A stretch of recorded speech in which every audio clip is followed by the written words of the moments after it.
Uh-oh. I'm trying to go live here, and my camera is not working. Oh, it would help if I plugged it in.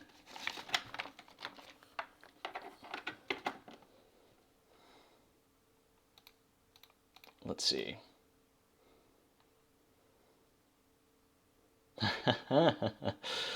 Real professional setup we got going here. Okay. Deactivate, activate. There we go. Technology, isn't it wonderful? All right. So,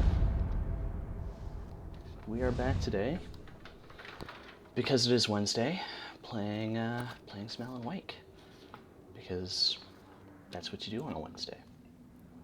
So last time we went through Chapter 1. Today we are going to continue with Chapter 2. Kind of hoping it's going to play a little recap for us, but just yeah.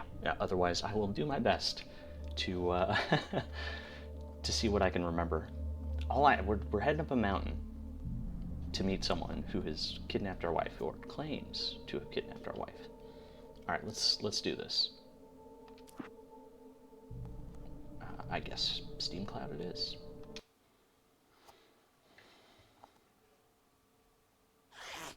Just be careful with the natives, Al. These yokels are dangerous. Everybody hates a tourist, or it'll be Deliverance all over again. Achoo! Bless you. Oh, this place is trying to kill me. I'll bet there's mold in here, spores, poison ivy, God knows what. This is so not worth a 15% commission. Barry's fantastic.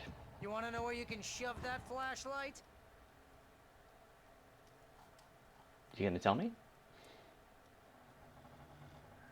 I guess not. All right. Can we read this? Conspiracy and faith. Can't read the wine bottle, unfortunately. Oh, gotta get that thermos.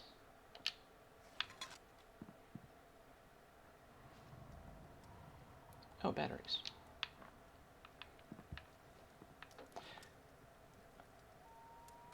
This feels like it's a different model, but it feels very similar to I don't know, something about it. I feels like I've been here before. Like this is the almost the same cabin as the cabin on the lake, from where our wife was disappeared, where the mystery kicked off. It's almost I need to look at a picture to be sure, but it feels kind of like the Amityville Horror House, like the eyes up here. Kind of give that same vibe. I don't know. Oh, we can turn the lights off. Real funny, Al. Real funny. Ha ha! Thank you. I'll just sit here in the dark till you come back, or until I get eaten by a grue. Very good. I love those little moments of interactivity. Like it's so much work for stuff that so many players are just gonna breeze right by. But it makes the space feel so much more real, so much more lived in. All right, now I need to remember all the controls. That's look fast, jump, B. How do I run? Right. Okay, that, and it's also dodge. Here, Al. I'll hold down the fort. I'll be with you in spirit every step of the way, Al. Locking the door now. Oh no, driving section. This is definitely where this game was the weakest. We haven't had to deal with it yet. Barry had never gotten along with Alice, but he knew Alan loved her with an almost frightening intensity. And now something had happened to Alice. And here was Al armed with a gun and saying things people got put in padded cells for. It was as if his friend had experienced a massive psychotic episode and was now totally disconnected from reality. It scared the shit out of Barry.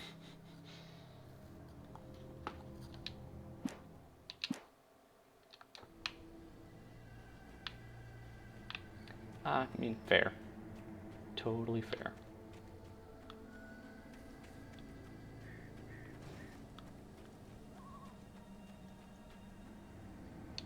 Alright.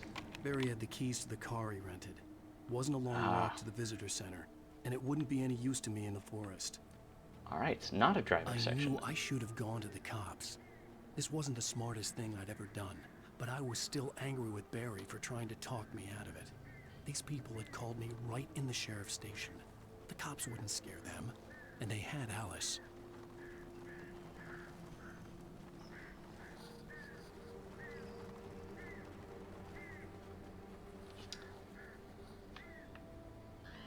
It's... Whoa. Oh, weird. I do love that, you know, like flickering lights are such a horror trope at this point, realistically. But building up a narrative justification for having flickering lights everywhere is just a really smart move. It's a bit of a weird thing to just have lying around in a rental cabin. But hey, video games. Oh, wow, okay. Welcome back to the show, folks. As promised, our very own Dr. Nelson has just parked his rear end in the studio. Doc, what's your Deerfest plan like? My plan? You make it sound a lot more organized than I ever seem to manage.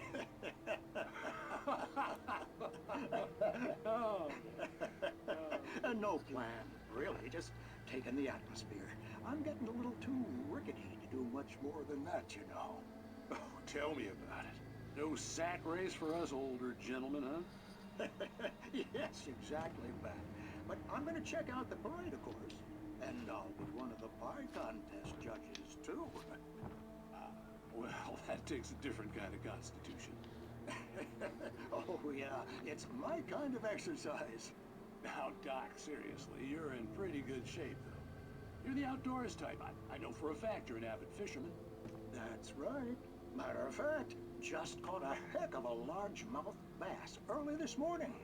But you're not taking part in the fishing contest? No, not this year. See, Pat, I'm just not that competitive anymore. Now I just like to take my time and enjoy the peace of it. It's no fun if I need to worry about what I'm catching, you know? Considering your track record, the participants are probably pretty happy you feel that way. Well, Pat, that's kind of you to say.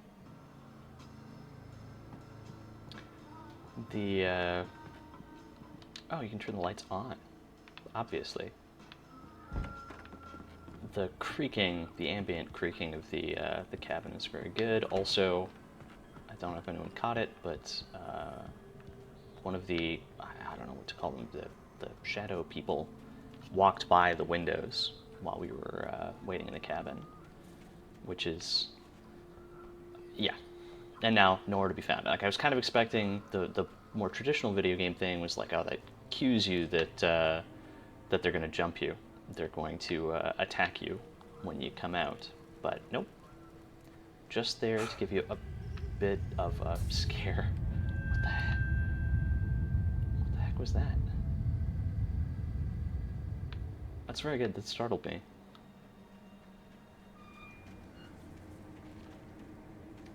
That wasn't totally effective. Video game physics make that weird, right? Like, I get what they're going at, get what they're going for, rather. You know, oh, this thing's just moving by itself. But it just comes off as like, yeah, it almost feels like it's just a bug, rather than an actual thing. Oh, that was weird. Camera like clipped on that tree. Been paying a lot of attention to third-person cameras after playing around with some stuff in Unreal recently, and it's a tricky problem. But all right, Elderwood Trail, Nature Trail, Moonshine Cave, Lover's Peak.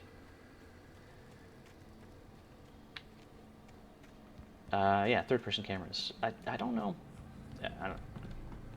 Games have done better and worse, but it's surprising This is kind of ominous, a little on the nose.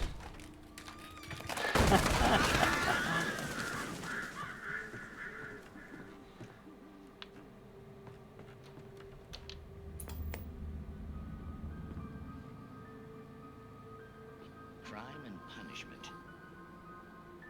The cancer Excellent. cure of civilization. But some crimes are impossible to punish, especially in Night Springs. Tonight's episode, The Man in the Mirror.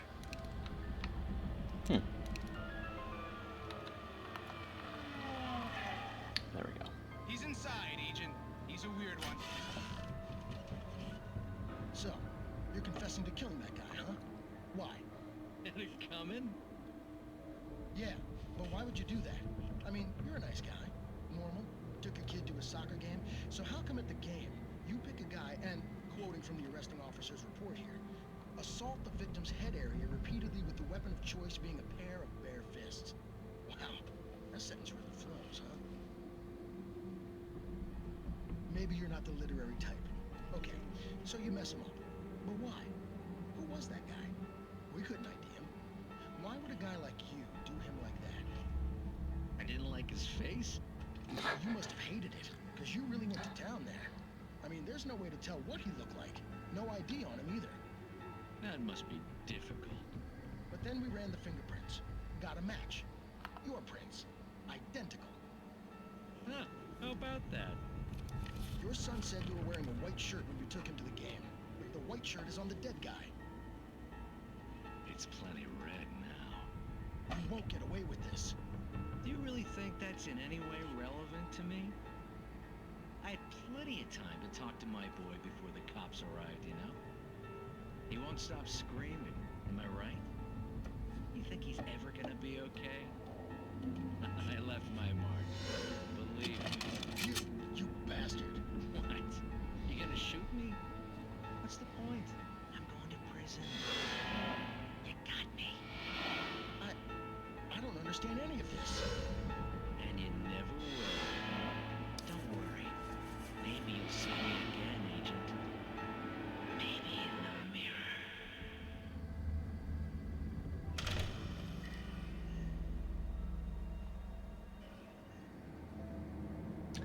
What?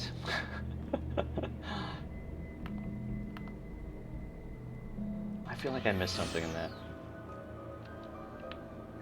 We'll revisit that later. I will revisit that later. Now, Bloodstain. Environmental storytelling at its finest. Alright.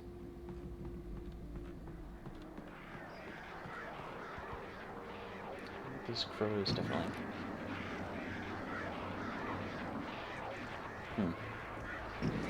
Yeah, there we go.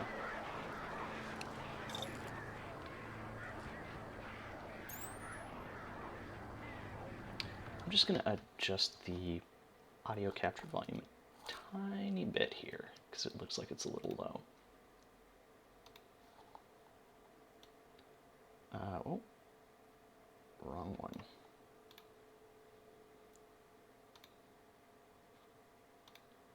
There we go. Why is,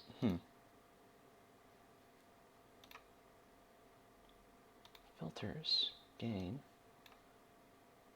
Oh, I'm an idiot. There we go. Just stop that at, yeah, perfect. Yeah, that looks a little bit better. Just slightly higher.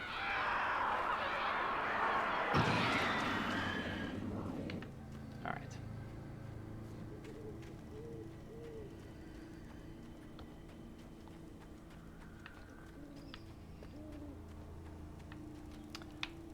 So we got this little diversion. Always explore. Oh, actually, there's a page here. Let's grab that first.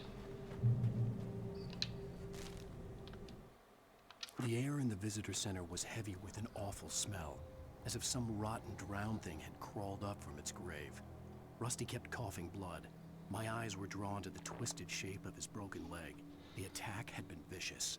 Max whined in his cage. Rusty's eyes were wild with fear and terror. He gasped. Mr. Wake, it happened just the way it was on that page.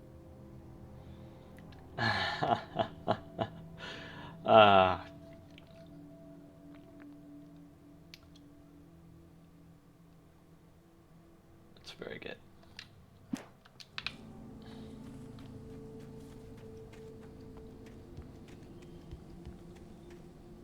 Do not feed wildlife, $100 penalty. Now we got another page up here. This is why you got to explore. Rose knew that Rusty was in love with her, and she liked him too. She liked him a lot. He taught her to dance, and life had certainly taught her the value of a man who was gentle. He treated her well, made her smile, made her feel good. But Rusty wasn't the prince of her dreams, and that tended to underline the unbearable truth. She was no closer to that Hollywood magic than he was. She was no closer to that Hollywood magic than he was. It's a bit of a weird phrasing, I don't know.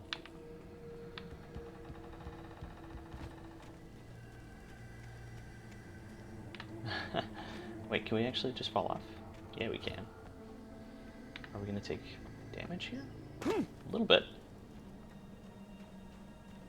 So, you know, good, relevant sign.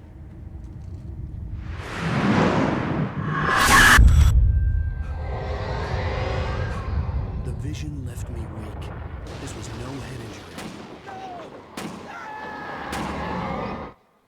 Okay. Level's getting a little peaky, so I was wrong. I should have just left it where it was.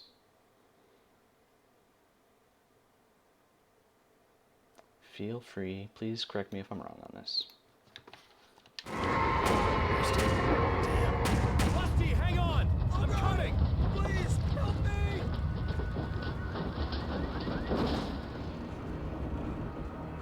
Anybody? Help me! Where is he? Oh, I'm tired. Help me! You can hear me? Anyone! Please, help! Hello? Back here. Whoa. I'm back here. Mr. Wake? Oh, hell. It happened just the way it was on that page. I found. Came true. It knew. So dark. It'll come back for me. You must. The lights. In the office. I have the key. Okay, Rusty. Hang on. I'll be right back. Whatever did this couldn't be far. Rusty had found a page from the manuscript. It would help me understand what had happened. Shh. Good boy.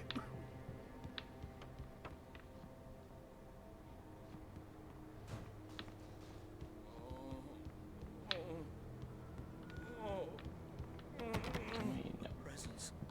So dark. Like the forest at night. Poor Rusty. Woke up.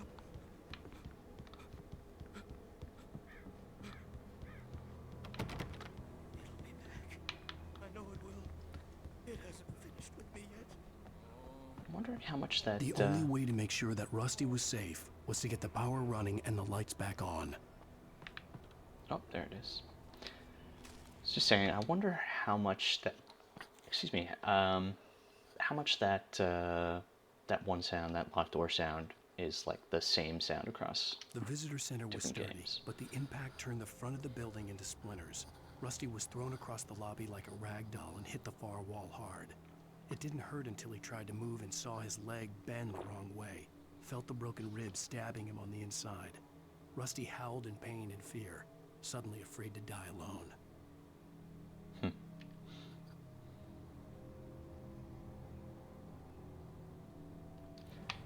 Yeah, he lost a lot of blood, I'm not gonna lie. Oh, there's something... Ah, thermos.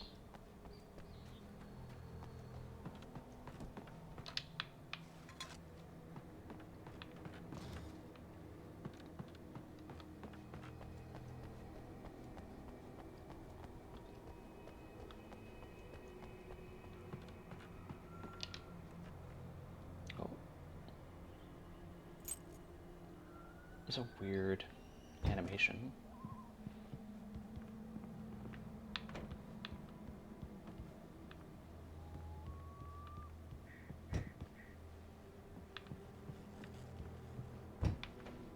Yeah. Batteries in the gun cabinet? Oh, okay. I was too late. Someone had destroyed the circuit breaker. There was no way to get the lights back on. Let's just pause and read this page while he is in distress. At the last instant, I changed direction and threw myself down. The axe splintered the trunk of a tree. I stumbled into the pool of bright light. My lungs burned. I was too exhausted to move. I tensed as I waited for the killing blow, but it never came. I raised my head. Nothing moved in the darkness beyond. For the moment, bathed in the cold light, I was safe. Rusty! The ground was covered with oily patches that looked like liquid darkness.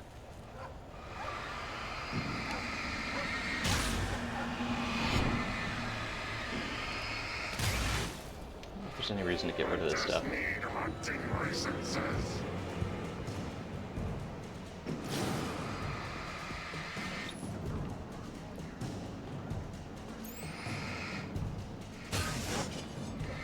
Cool.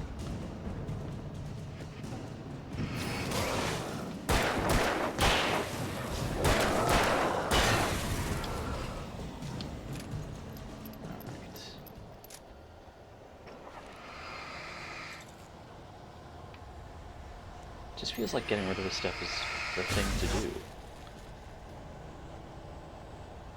I mean, the whole shtick is fighting back, pushing the darkness back. Something had torn a mammoth-sized hole in the wall. Nope. What is it? Bucktooth Charlie? Bucktooth Charlie's still there. Please! Don't feed the animals. Fishing! For those visitors who purchase a park fishing license, obey the park ranger's instructions at all times. Rusty, no! Never trusted them 100 yards. To bears and wolves, never approach any other closer than 25 yards. Let me. Pets must be leashed. Can I not get out of this? Never leave your pet unattended.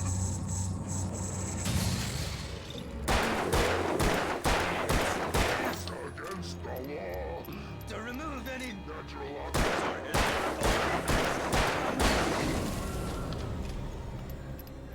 Sorry, Rusty.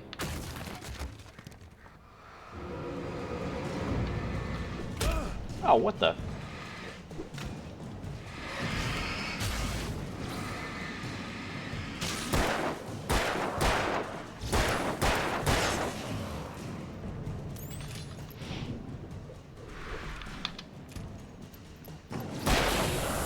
Alright.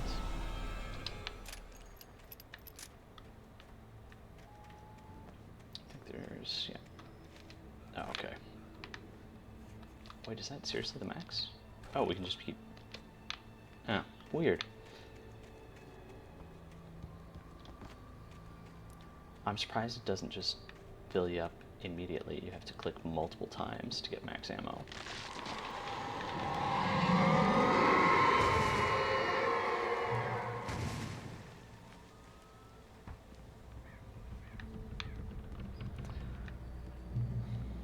It's almost a, Oh. What? What the hell was that? I saw it from the window. I saw something. Forget about it, Barry. It's just me going crazy. Oh, jeez. Oh, jeez. You're not crazy. I wish you were crazy, but you're not crazy. Ow, be careful. Stay in the cabin. Don't open the door for anyone. I mean it.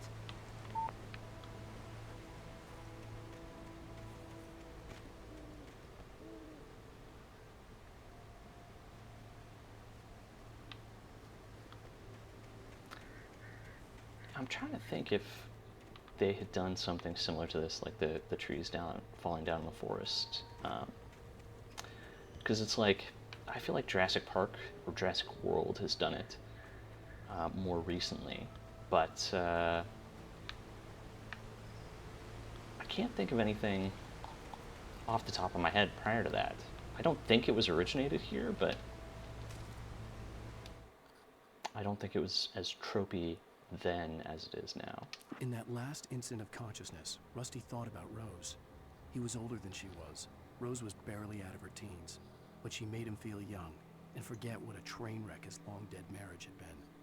He still wore the ring. He'd been waiting for her to tell him to take it off. Now she never would.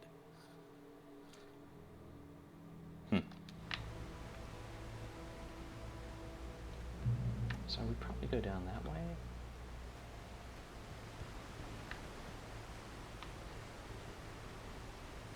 Waterfall. Okay, somehow we loop around. Yeah, okay, so we go back and then down to loop around. Yeah. It is like, that's some good level design to have you see an area you're going to loop around to later, but not taking the direct route.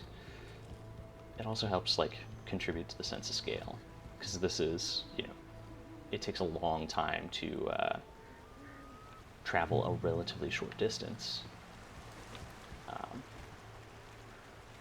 Or, yeah, from, like, as the crow flies.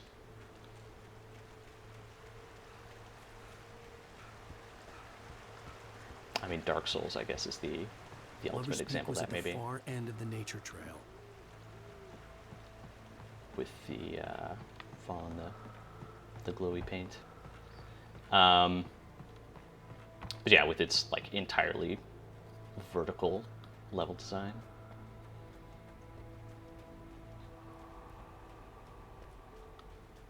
In that, yeah, it's all one big interconnected maze. Cited frequent bootlegger activity throughout the Prohibition. I think it's supposed to be the Prohibition era. Or just Prohibition. It was mostly used for temporary storage of alcohol smuggled from Canada. Go Canada. But at times, alcohol was also distilled on the premises. Alright. Interesting. Curious. Alright. I was going to say it was weird that we didn't get to keep our shotgun from before, but then I remembered that we were briefly arrested. Or not arrested necessarily, but, you know, interrogated by the police. So it kind of makes sense that we did not hang on to our weapons. Alright.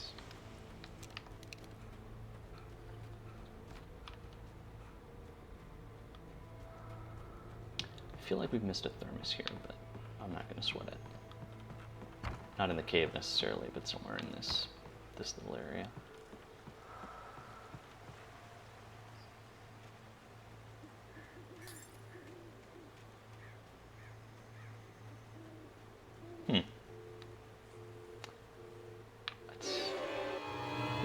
Okay. It seemed like foreshadowing or something. Whoa. Ow. Oh, what the?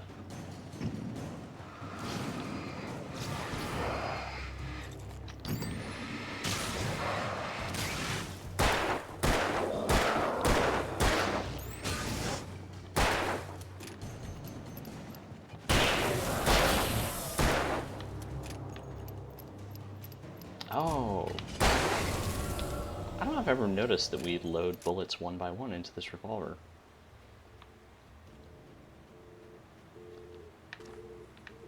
Yes, this hat seemed like foreshadowing. Something went wrong here. Hadn't noticed the phone off the hook, but also very good. Although I don't actually know if you would get a dial tone on a payphone, or that, it's not the dial tone, it's the, like when a call has been disconnected, I think it switches that. Motor vehicles prohibited. Yeah, on this bridge, makes sense.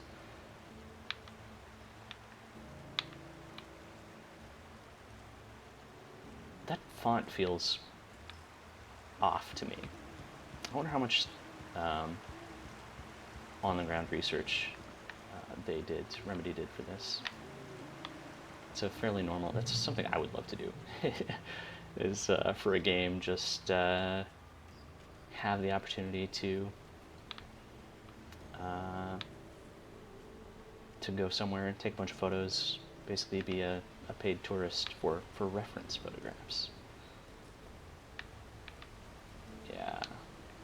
Always go the wrong way, folks. Nobody in Bright Falls seemed to know where Al was, but Rose, the waitress at the diner, had seen him. From what Barry could tell, Al pretty much fell off the face of the earth when he left the diner. Rose was just the kind of fan that Al hated, but she really tried to help. She was smart, too, knew a lot about what was going on in the town, knew a lot about Al, even knew who Barry was. Barry liked her. That was no big surprise. When it came to women, Barry and Al rarely saw eye to eye.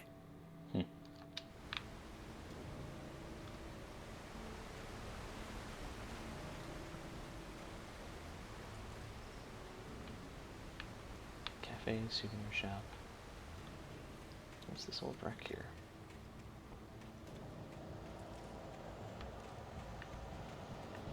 Is this the same model? Oh, darkness coming in. I feel like that might be the same vehicle that we found the license in the vacant lot behind the police station.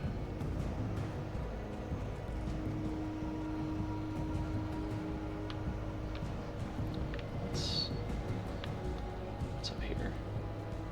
It's just like a checkpoint.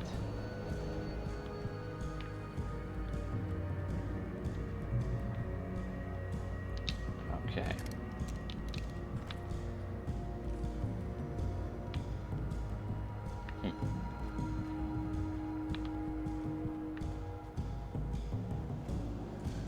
Did the path kind of naturally take us up here? And I just...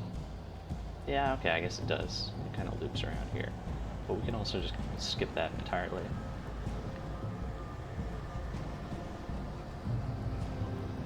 It's good. Like, it's a very... Yeah, the way it kind of winds around, loops back on itself is very good. Tree's called the Great Old One. Excellent.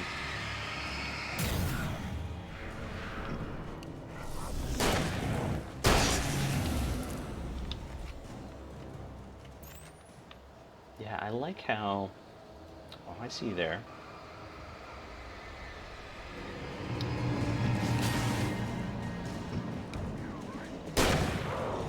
Okay. Ow! Come on.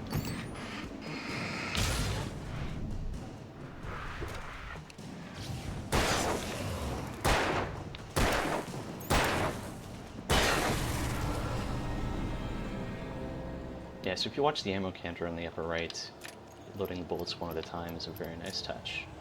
The Great Old One, felled by lightning in 1937. That is excellent.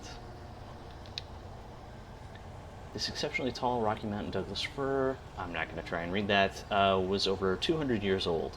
According to local legends, it stretched beyond the stars. After it fell, it was measured to be 66 meters tall, nearly a record length. Interesting. I'm wondering if the other numbers in there, like 1937 is close to when H.P. Lovecraft died. It's probably a little later, honestly. I think he died... I'm not going to venture a guess, honestly. But yeah, so I'm wondering if 266 have some relevance there. Not that they need to. You know, sometimes you can just throw a number in there.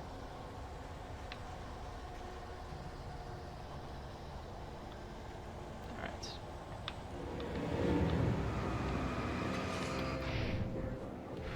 I'm not sure how I feel about this cinematic dodge. Like, at certain times, it's cool, but otherwise it just kind of slows it down.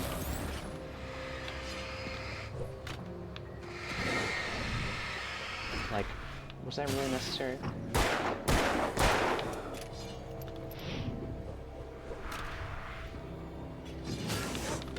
Ow.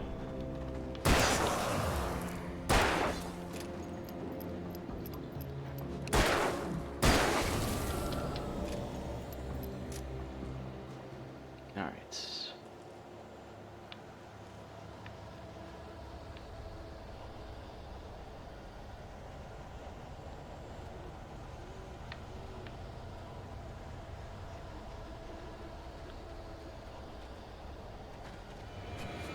Yeah. It's interesting that it chose to reveal the guy behind you this time, when a lot of times it's just let them kind of sneak up on you. Like, it's not really an ambush when you get that perfect vision into it. Yeah, I don't know how I feel about that. Like, you should... You've been ambushed so much at this point, you should have figured it out. Although I've still gotten caught by it, so... maybe not.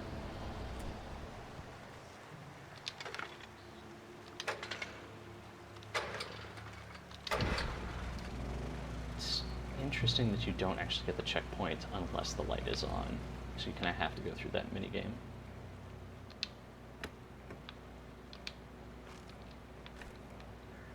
Okay.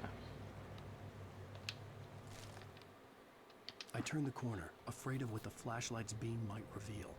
Suddenly, a roughly painted symbol of a torch glowed in the light. Behind it, hidden by a rock, sat a battered metal trunk. It was here for a reason. Packed with supplies, batteries, flares, ammo. Things you need to make it through the darkness of the night. Something left behind by someone who knew what I knew, and more.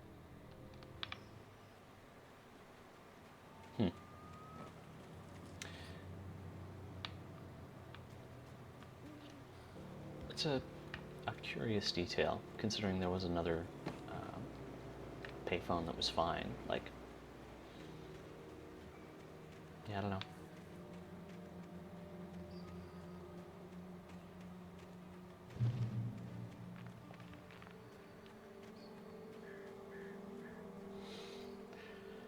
Yeah, bloody clothes. Okie dokie. This mist is very good.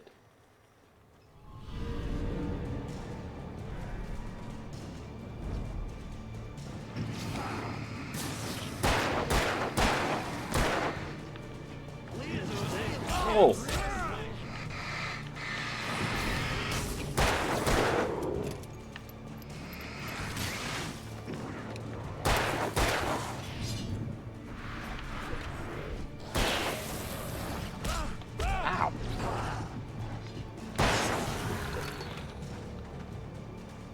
I'm probably supposed to run away from this, but... Whoa.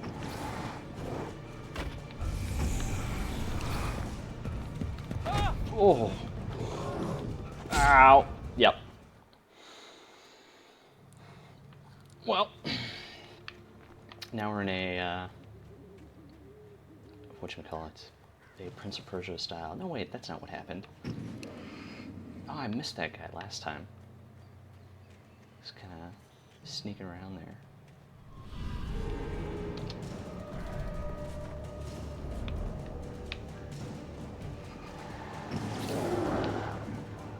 Okay, smart money's on backing up.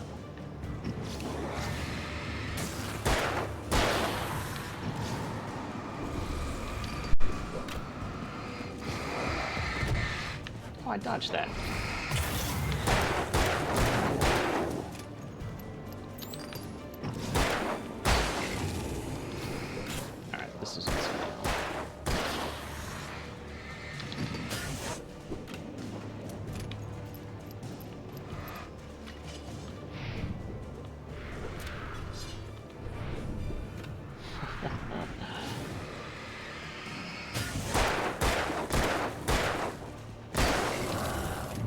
Oh. Almost let him get away.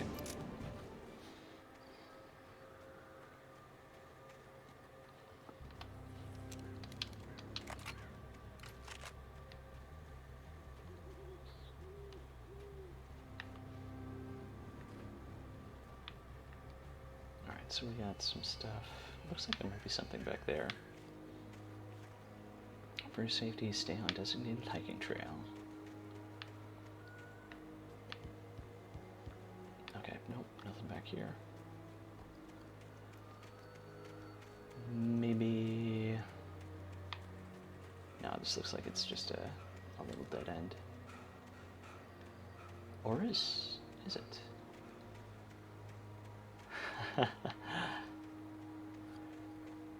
Hey, Karma Camila. Saw you followed yesterday. Thank you very much for that. And yeah, totally safe. It's just some creepy mist and the through tree. There's no sign, no more information on this? No.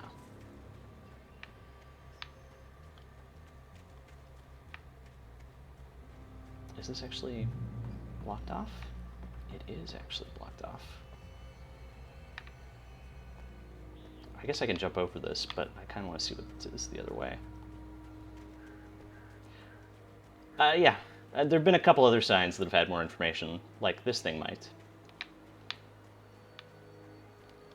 Dates from 1846, the year of the Oregon Treaty. See? More information. The tree the string was cut from started growing in 1846, the year the Oregon Treaty was signed. Other notable events marked in the rings. And that this is just like some American history, I guess. Yeah. Okay, wait. So there is actually, like, Washington Territory was formed, founding of Bright Falls Mining Company in the town itself. So that's, like, story-specific. Yeah, it happened earlier, the physics glitch kind of thing with tire swing, and I thought it was going for, like, a little jump scare, like, oh, the tire's swinging all by itself. But this makes me think, no, it was just, you know, video game physics. All right, so let's see. Washington was granted statehood. Tree was damaged in a forest fire. The Bright Falls Mining Company closes its doors after a volcanic eruption below Cauldron Lake. So 1970, 1980, Mount St. Helens erupts. Tree felled by storm. So it's an interesting. I mean, this is a very good trope across the horror genre.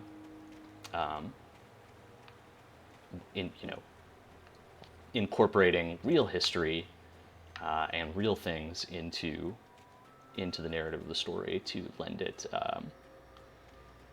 to kind of confuse what's real and what's fake. So a good tradition there.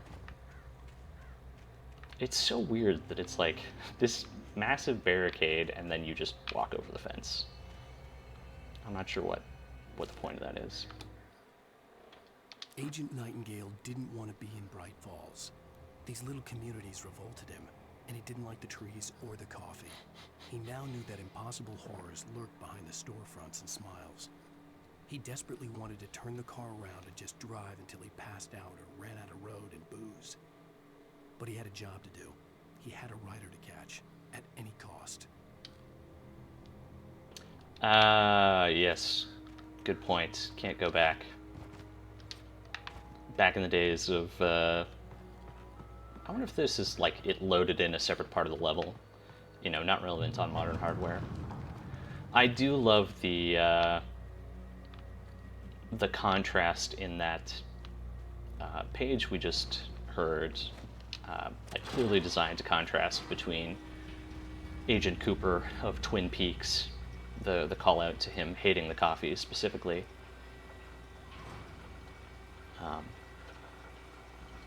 And I guess to prepare you for Agent Nightingale not to be a helpful character.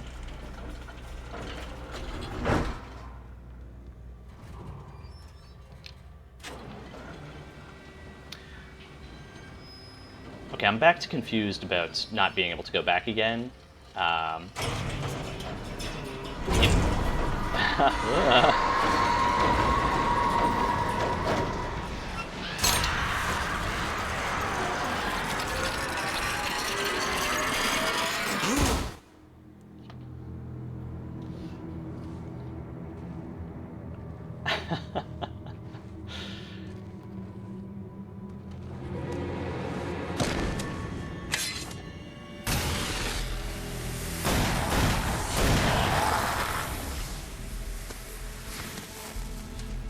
We gotta get moving. More of them coming.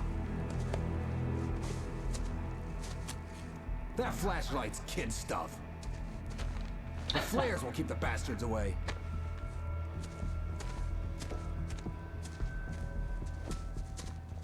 A very short-lived flare.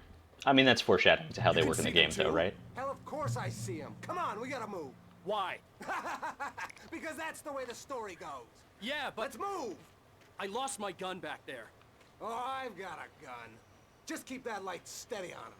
It took a moment, but then I recognized him. He'd been on the ferry when I first arrived here with Alice. He knew my name. We were headed in the direction of Lover's Peak. There was no way this was a coincidence. He was the kidnapper. Come on, Wake. You better keep up. I think this is the guy who said "damn yuppies" when we talked to him on the ferry. But I could be remembering. Oh.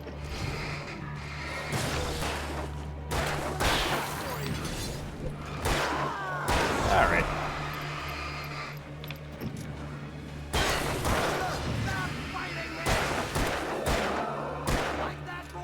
Wow, that flare, that went out super fast. But I mean, I guess, wow, this guy is useless.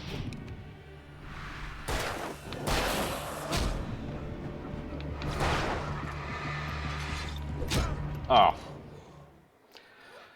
I see him. Come on, we gotta move. Why?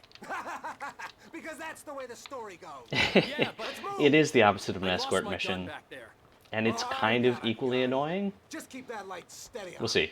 It took a moment, but then I get 6 recognized flares. him. I need to He'd remember been on that. the ferry when I first arrived here with Alice. So I should just He be knew burning my this name. We were headed more in the aggressively, I direction think. of Lover's Peak. There was no way this was a coincidence. He was the kidnapper. Come on, Wake. You better keep up. Hear that? It's them. What I got for you? Does it last longer if I keep holding it? No. Ah, I dodged that. Monster!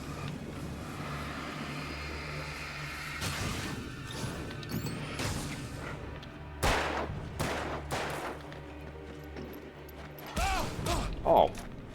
Where did he come from? Fighting me!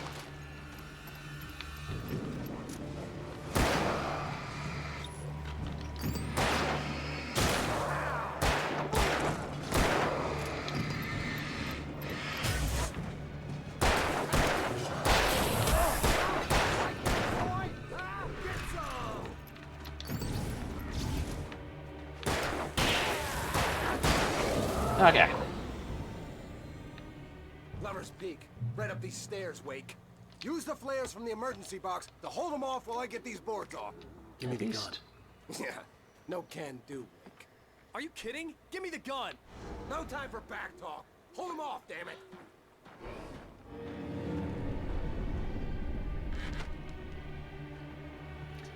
This may be the only emergency box in the entire game that actually holds, like, Longer. Scare them off. appropriate emergency box equipment.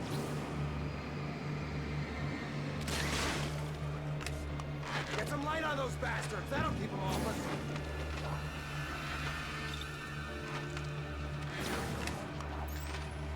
Just a little longer. I almost got it. Okay, it's open. Move it or lose it.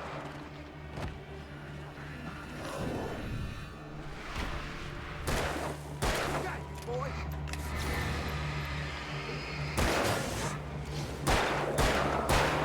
That's right. You just keep coming, kid. Oh, you're feeling better now, Wake. All cozy and safe.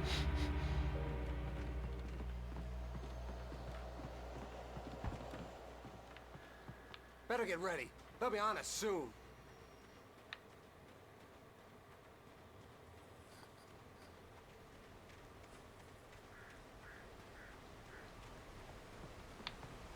Okay, yeah. This is it, Wade. We were up there originally, I Last think. stand. There's more flares here. Get ready. We fight them as long as they keep coming. Give me the goddamn gun. They're coming. That's not how this goes. Get with the program, Oh, I Wade. gotta get that thermos. Let me run.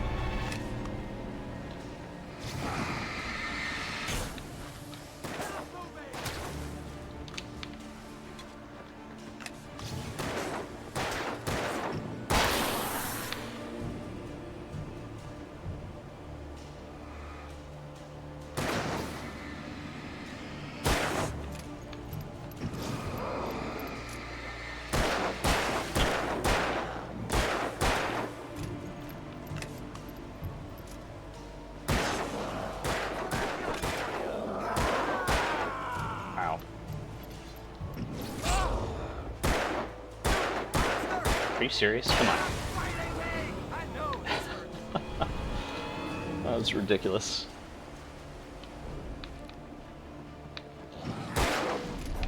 Whoa.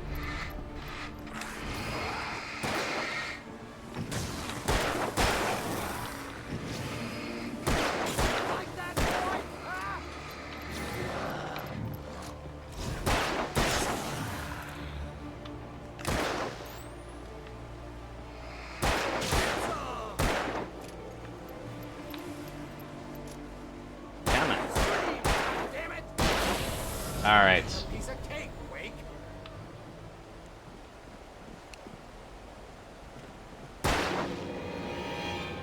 Oh.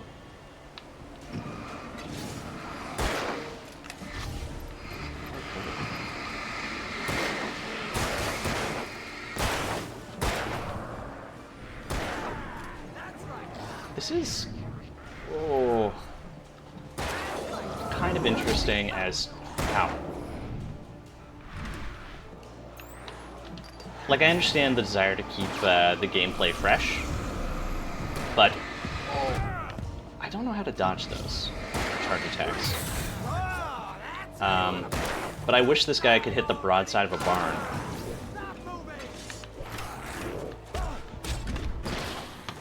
It's like he was back there for like a minute with those three guys and just could not even take care of one of them, even though they were completely, like, I blinded them, everything. And now we have to go through the whole section again.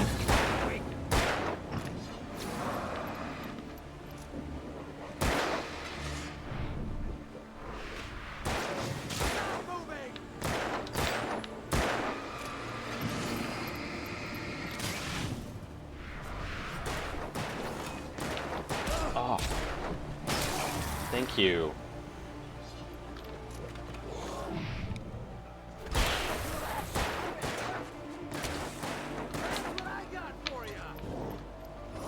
Priorities in order there.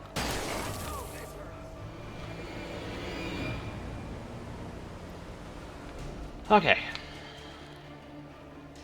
We got all our flares at least.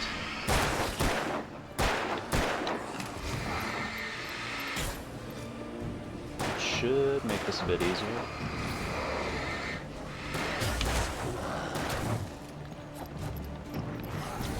Ow. Oh, I'm stuck.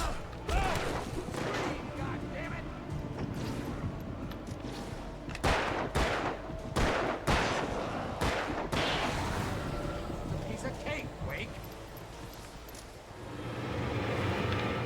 No, this is where we checked out last time.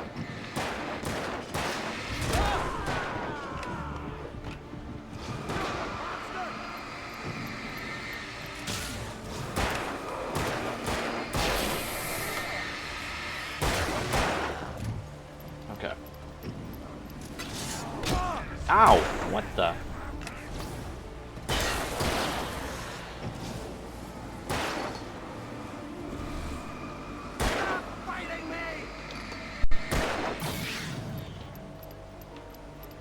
Oh, come on.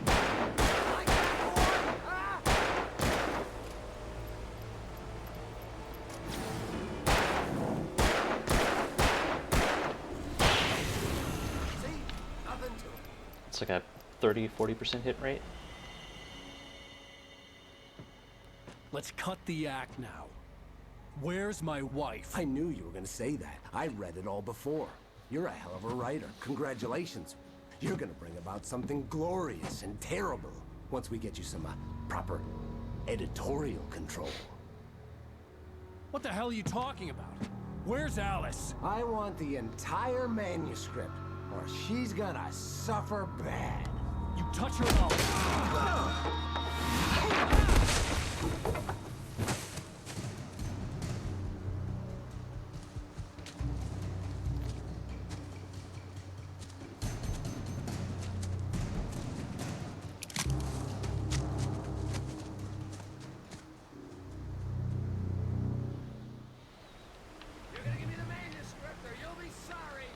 No! Come back here! I swear I'll kill you if you hurt Alice! Do you hear me? Come back here! That's your classic He weird. had Alice, and he wanted the manuscript because he thought it held some magical power. But I had no manuscript to give him. I had to get back to Barry and figure out my next move. This is like a classic weird game design thing where it's you have a really urgent reason to go the other way, and then a really urgent narrative reason to go the other way, but then knowing the secret stash is back here, you have a gameplay reason to go in the total opposite direction. It's definitely something games could do a lot better with. Let's see. It's also a neurotically white American dude fantasy. Yeah. I'm the best writer in the world, and everyone wants my writing, and I'm so cool, and I'm gonna save my wife, who's essentially just a walking, breathing plot motivation. Yeah, I mean, it's definitely... For better and for worse, this is heavily inspired by Stephen King, notable for not writing, you know, strong female characters. Definitely a lot of... it's like fridge... the fridge trope, where, you know, there's a woman, a wife, a daughter, a girlfriend at the start of the whatever piece of media, who then gets, yeah, woman in refrigerators, exactly. So, yeah, definitely guilty of all those. Alan Wake also, like, I've noticed specifically is written with, like, a dude needs some anger management courses. There was one scene early on where, over, like, the tiniest thing, he basically blows up at his wife right before she disappears, and it felt very inappropriate. Like, it just a huge overreaction, I guess. Anyways. On more than one occasion, Alice had tried to explain to me how it felt to be afraid of the dark. To her, darkness wasn't simply the absence of light, but something more tangible than that. It was something you could touch and feel. Worse than that, it was something with a mind of its own, something malicious and malign. For her, things changed when they were wrapped in darkness. They turned into something else, something foreign. And nothing was safe or innocent anymore. I'd never really understood what she meant, until now. Until the dark was, you know, literally something that was tangible, that you could touch and feel and that could attack you.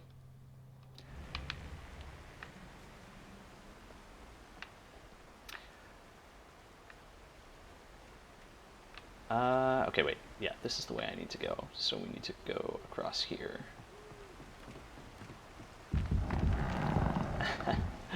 I love this animation.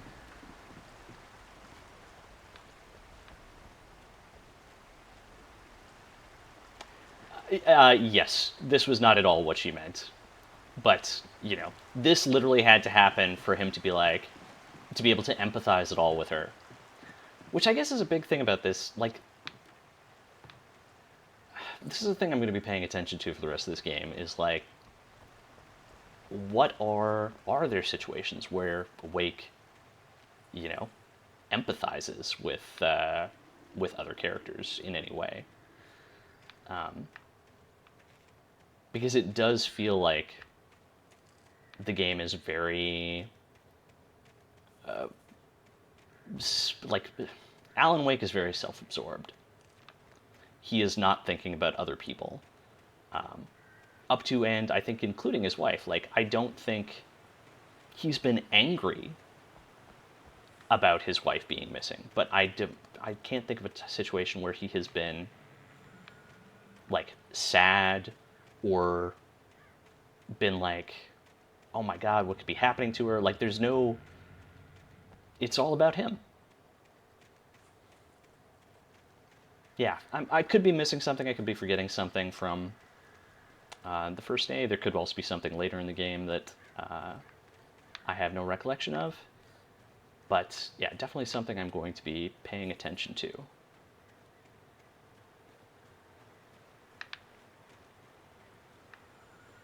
It's also, yeah. There's definitely some not great masculinity in this, maybe. To be... Oh, I missed one. Rusty had warned me about these traps. It hurt like hell. I was stuck.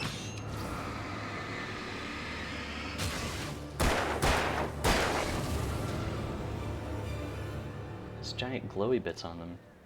You'd think it would be hard. I guess I just like missed one like this in my peripheral vision.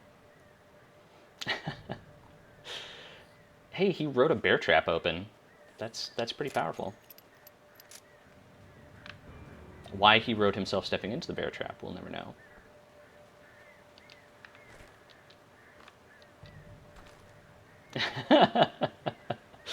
Yes, kind of disinterested voice. It hurt like hell.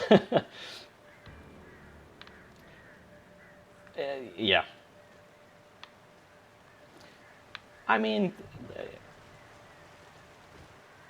the question is Alan Wake actually supposed to be like a great writer, or is this, you know, the power that's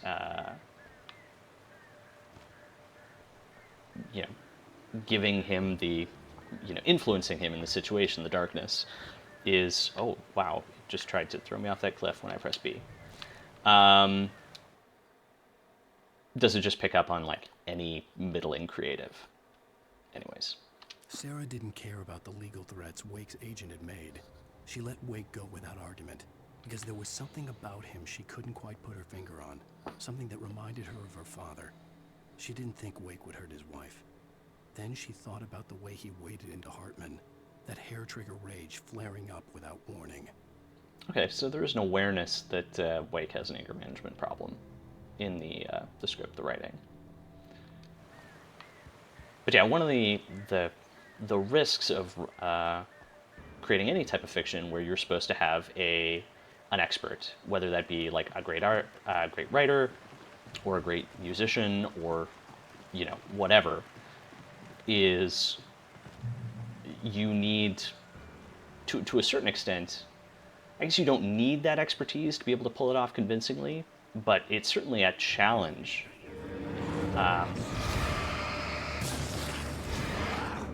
Like, if you cannot... Whoa, okay. It's hard to fight and talk about stuff like this at the same time. But, oh, there's another guy. Okay. Yeah, it's, you know, there are lots of things you need to be careful about choosing as a subject when you're writing, for a variety of reasons, but just for pulling it off convincingly, oh, this person is brilliant and smart, or an excellent writer. It takes a very high level of self-confidence to think you can pull that off.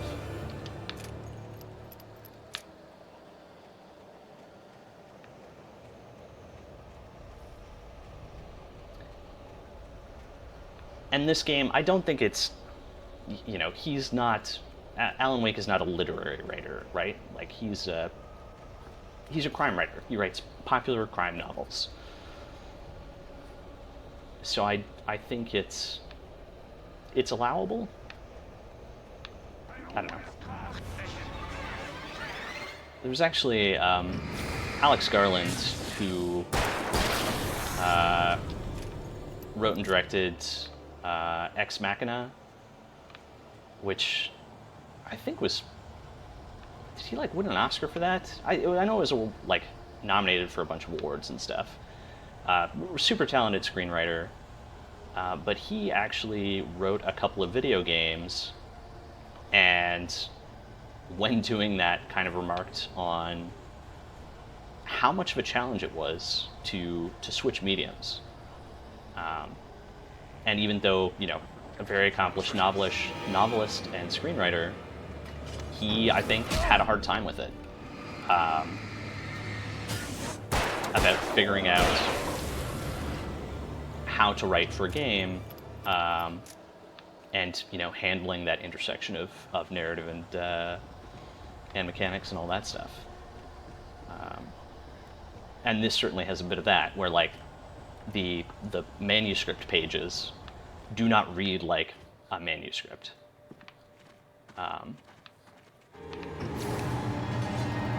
they read like... Do I have flares? Yeah, let's do some of that.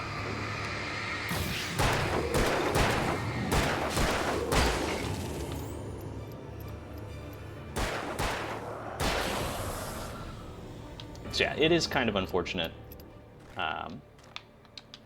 that the manuscript pages, you know, aren't totally convincing, but I at least managed to suspend my disbelief enough to still enjoy this game.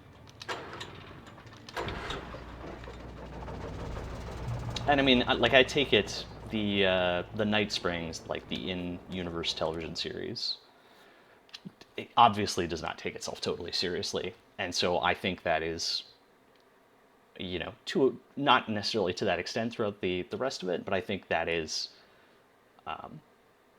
this game is not expecting you to take it 100% seriously. The night had been one desperate situation after another. I was exhausted, and my body felt as though it had been chewed up and spat out. The flashlight was heavy in my hand, and each pull of the trigger sent a painful shock up my arm. But I was finally out of the woods, and things were looking up. That's when I heard the chainsaw. This, for example, it's not asking you to take it totally seriously.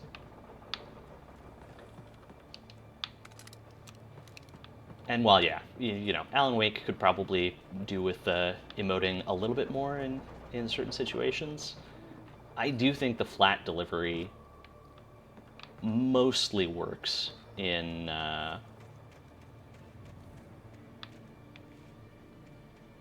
yeah, like it's not trying to be melodramatic,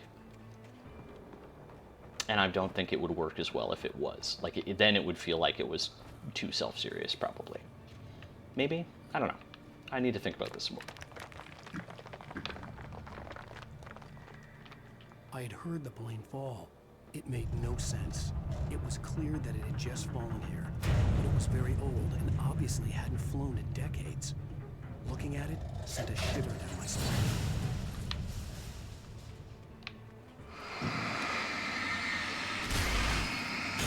I mean, the other thing about this game is it literally name checks Stephen King in the very first sentence, which is, yeah, it's a decision. Let's put it that way. I guess we're supposed to go to the. Why is this pointing up? Like, is there literally a box in the nose of this plane? Or, no, this is a puzzle.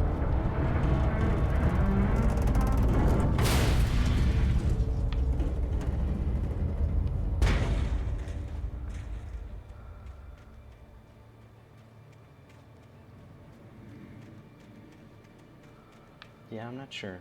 I'm not sure what we're supposed to have gotten out of that.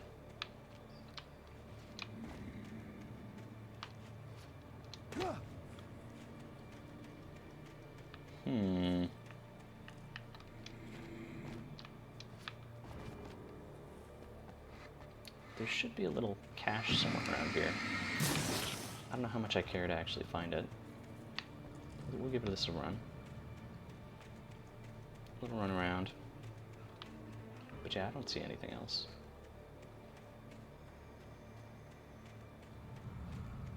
I mean, I guess probably the cinematic thing is we go down here and then the plane comes careening down the hill or something.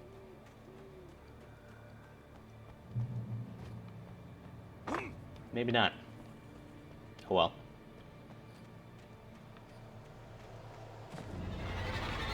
Hey.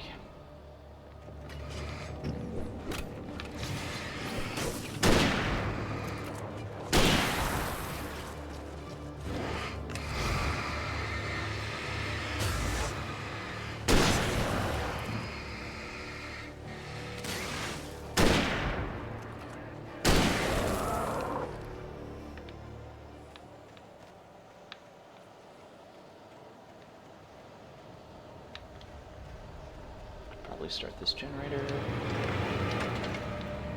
quickly. Amazing.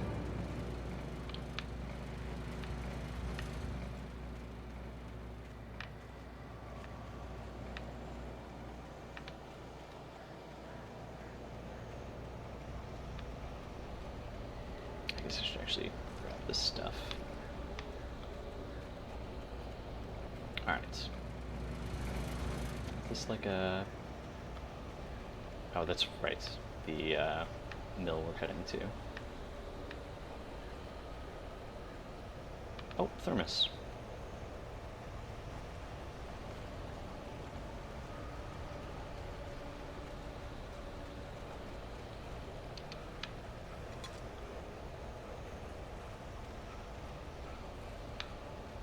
Part of me wishes there was a running tally for that, so you knew like how many you'd found in the given area.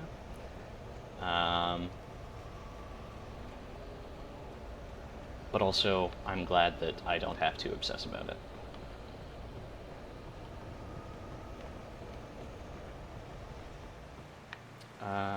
Okay, this is a down to go up situation, I think. Or just a... Wait, can we actually go up this way? It doesn't look like it.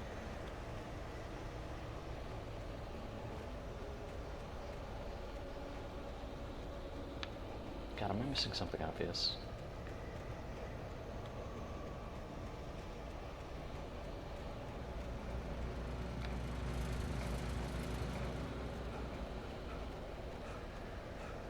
Maybe we're just supposed to move this way?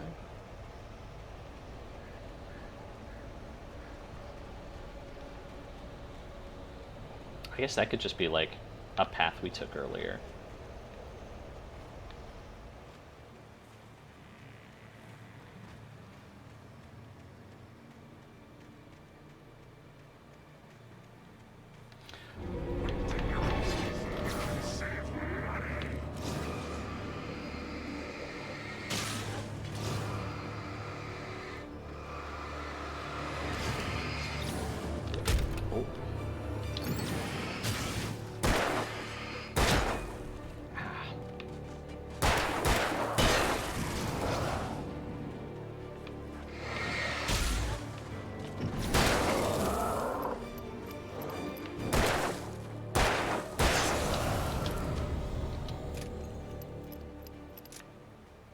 I would love to see Remedy make a horror game that did not rely so heavily on violence. Like, I'm here for the story. Control, same deal. The draw for me was not the combat mechanics. And I would love to see someone try to do something like this without that.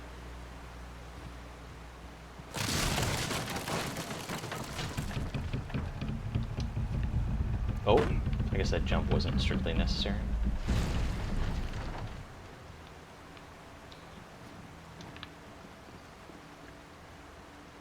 And I mean, clearly, you know, horror games without combat have been made at this point, but not quite with this vibe that I'm aware of. Like, not your kind of more Twin Peaks, Stephen King type of thing, where there is a town, there are people, etc. I don't know.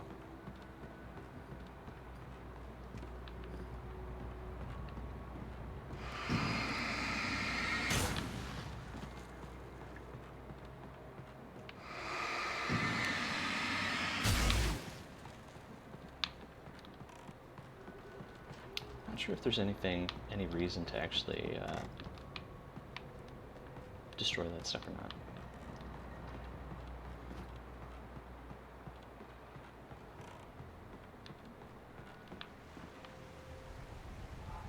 Okay. The logging site was a mess. The modular office had been pushed off the cliff. Deputy Thornton climbed up from the wreckage excited, breathing hard from the exertion. Nobody there. It's weird. Don't you think that's weird? Bored, Mulligan let out a mighty snort. Hell, it's always weird, Thornton. Just a question of sorting out what kind of weird it is this time around.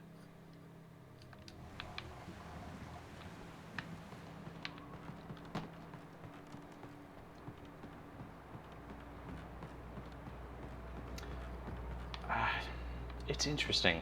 This whole chapter. Oh, okay. So there's. Okay, I see what I have to do. Physics puzzle.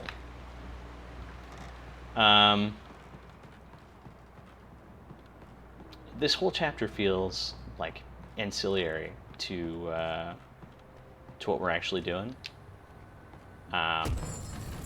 Like, you could cut this whole thing from the game, and I don't think it would, like, the narrative wouldn't be missing anything, basically. Which is almost certainly a result of, you know, games trying to hit a certain time, play time. To games' detriments a lot of the time, I think. When Barry saw the darkness attack the visitor center, it made him a believer. The men Al said he'd shot, they hadn't been just locals on crank. Somehow the world had changed, like the channel had been switched without warning. You think you're watching a sitcom, and you're really watching a horror show. When the birds started attacking the cabin, Barry wasn't surprised, just terrified.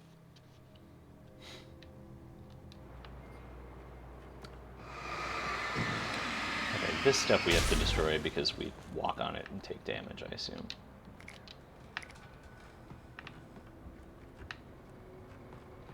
But yeah, like the start of this chapter, where you get to explore the visitor center in the day, and then you see Rusty in trouble.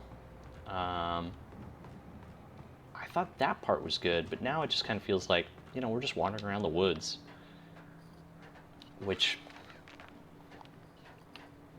yeah, like if if this was a movie or a TV series or something, you'd cut this.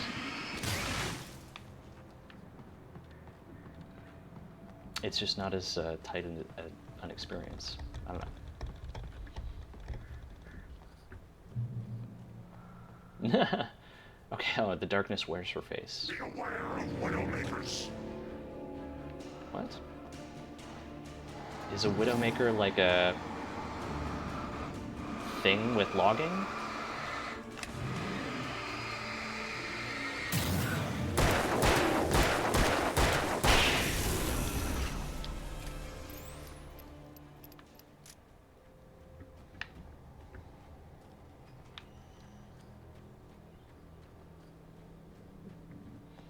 Don't lumberjacks have like the highest mortality rate of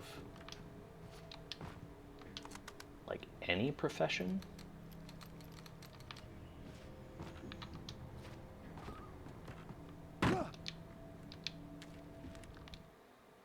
Shadows stirred and the wind picked up as I ran through the forest. I felt the dark presence turning its gaze toward me.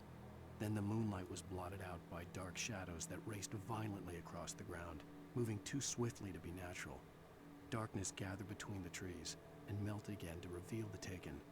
No natural path had brought them here. Okay.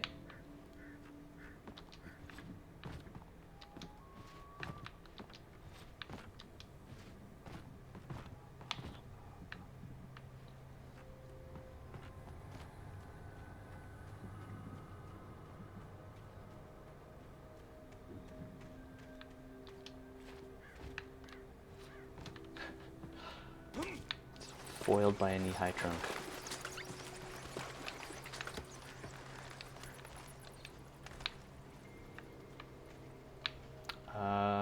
Let's go this way, I guess. Oh, okay, this is just a dead end.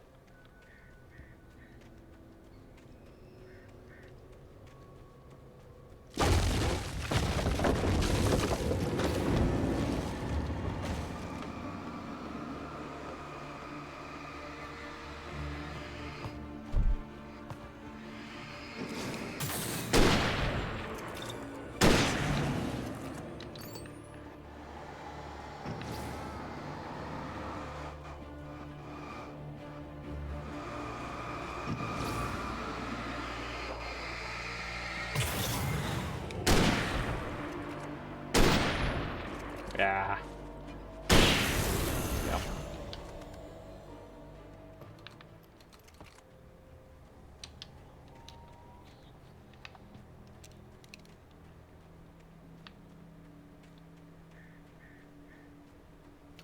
feel like the light to burn away the darkness feels like a mechanic that you could probably do a lot more interesting stuff with if you came at it with not just as like a combat mechanic. I can't pick up any more revolver ammo.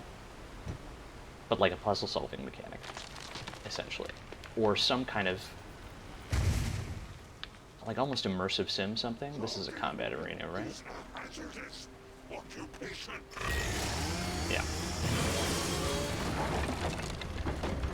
It's like, especially against these guys, just like backing up and shining the light at them until I get through their shield. The big guys, specifically, I'm talking about. It's just not... stand still.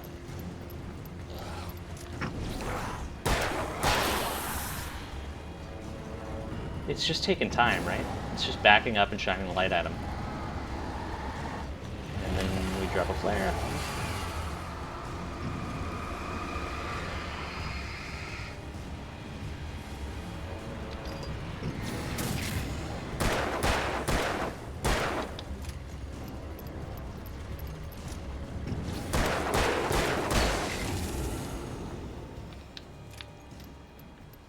Yeah, I don't know.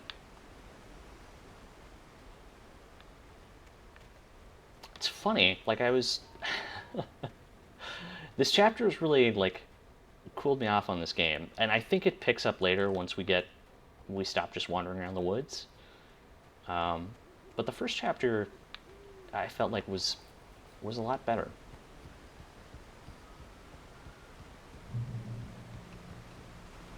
Because I had a great time with that. There we go. Barry? Ow! The porch is covered with birds. They've got all Hitchcock on me. Stay out of sight. I'm on my way. Don't open the door. What am I, crazy? Stay hidden. I'll be there soon. Just make sure you keep the lights on. Stay hidden with the lights on. Okay. Easy. I still had to reach Barry at the cabin, but at least I was out of the woods. We can all agree on that.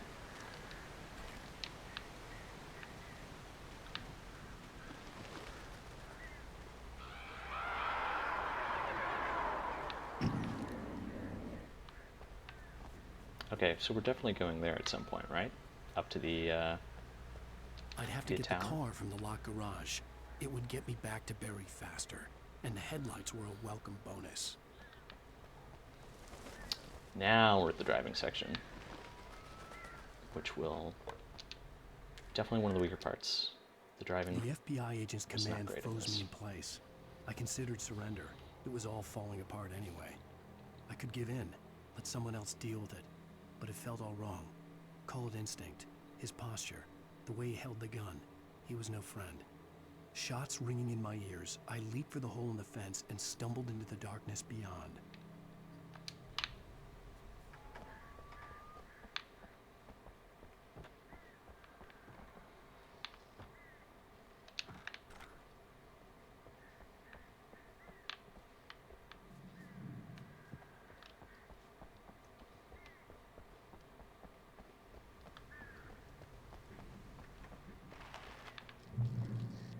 Closed doors. That's never a good sign. I had to find the key to the garage. A story is not a machine that does what you tell it. A story is a beast with a life of its own. You can create it, shape it, but as the story grows, it starts wanting things of its own. Change one thing and you set off a chain reaction of events that spreads through the whole thing. The characters have to be true to themselves. The events need to follow a logic that fits the story. A single flaw and the magic is gone. The story dies. Alice dies.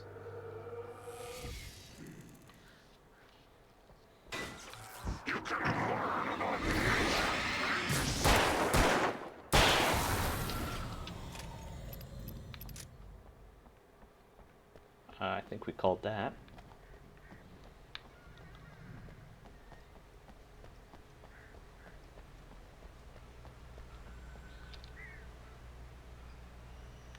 Okay, that touched a little bit on something we were debating in the during the first chapter. Like, how much of this is Wake, you know, reliving things that happened, versus oh, that camera is real barfy. Okay, we're not looking sideways, we're just driving straight.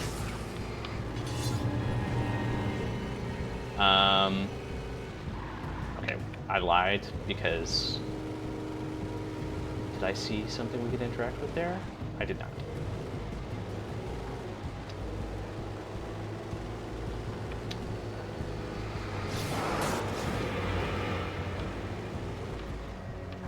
Oh.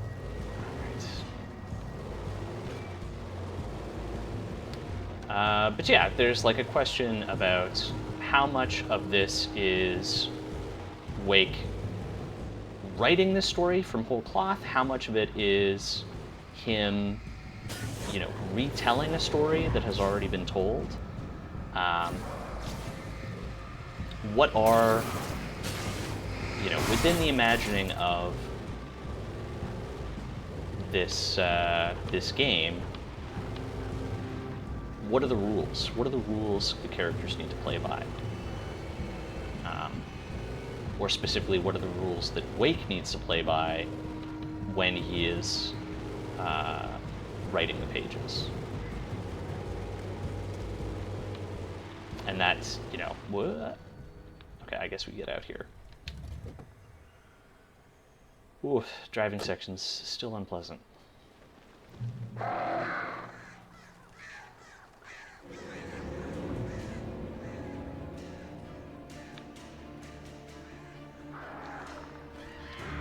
Alright, The flare there we go. gun was probably the best weapon I could imagine against the dark things I was facing.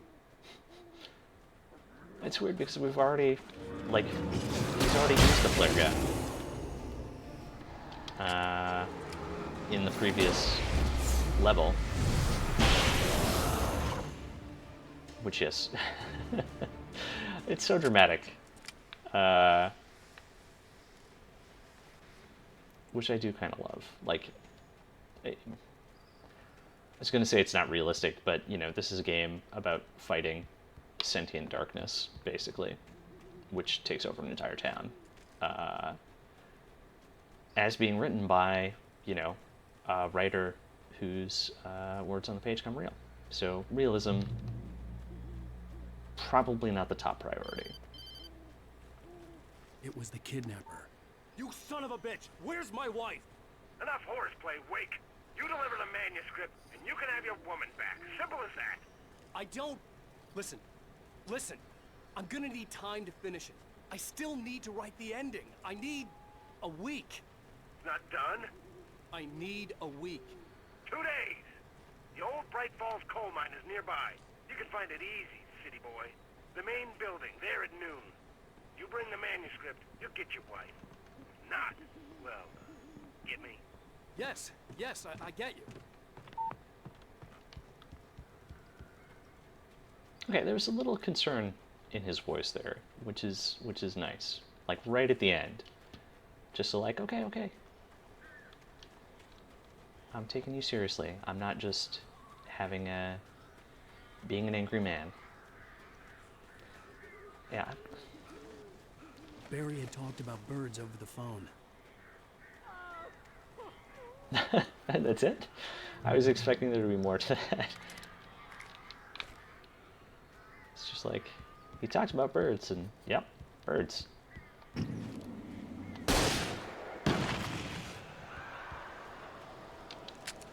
I am so glad you're here. A couple of them got in here before I blocked the chimney. This isn't normal. These birds are weird. Can I just go in through there? No, I guess not. Whoa.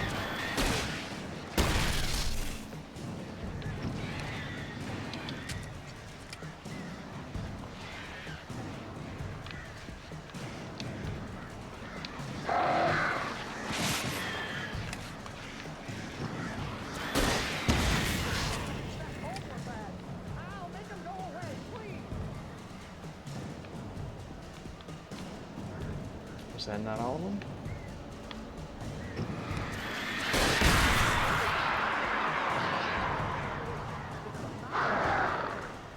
Well.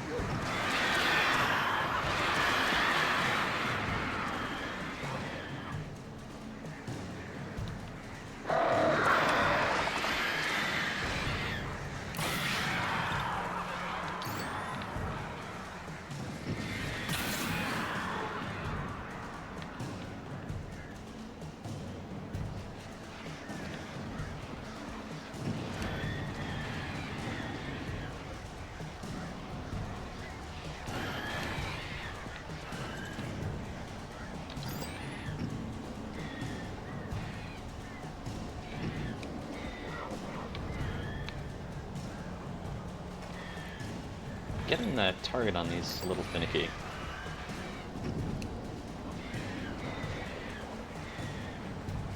Would be easier on mouse probably, but... Oh, wishing I still had another flare.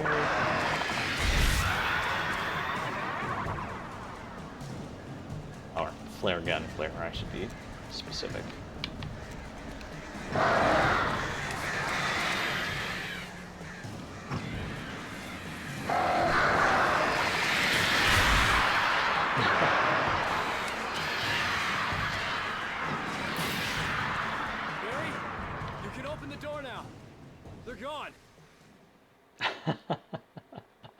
That's so weird.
To see you. You'd better come to the station. Okay, I'll be right over, Sheriff. Let's make this quick, huh? Help you folks? Name's Randolph. I'm the manager. We're looking for Rose. Works as a waitress down at the diner? Rose, sure. Nice girl. Who wants to know? I'm Alan Wake. The writer, huh? I heard on the radio you were visiting. Well, I'll show you her trailer. That Rose, she's a nice girl. Always pays her rent on time. As I was saying, Al, I found all sorts of weird stuff from the local newspaper's archives. This place is crazy. Disappearances, mysterious deaths, urban legends come true, and get this, most of this stuff takes place around Cauldron Lake. Well, you ain't wrong, mister. The Indians thought the lake was a doorway to the underworld.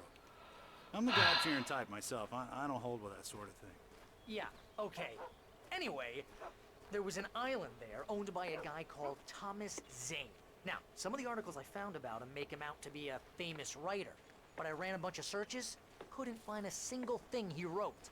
Zane was heavily into diving, so much so that the place came to be called Diver's Isle.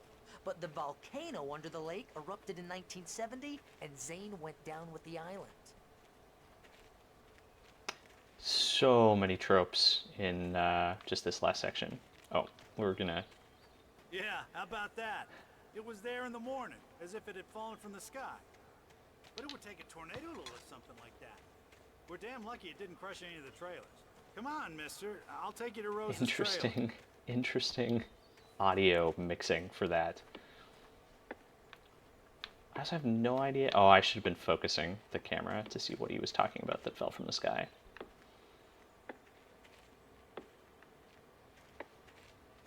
Oh well. Something fell from the sky. That's all we need to know. It gets better. A local girl, Barbara Jagger, drowned in Cauldron Lake just a week earlier. They were lovers. Sure, Jagger's a local spook store. The Scratching Hag. Comes for you in the dark. Childish stuff like that. Anyway, Al, I'm just getting to the best part. All of the articles about this stuff were written by Cynthia Weaver. I asked around, and she's that crazy bag lady you met. What, the lamp lady? She can be a little loopy, but she's not homeless or anything. Yeah, anyway, she knew both Jagger and Zane before they both died, and she had some kind of a breakdown.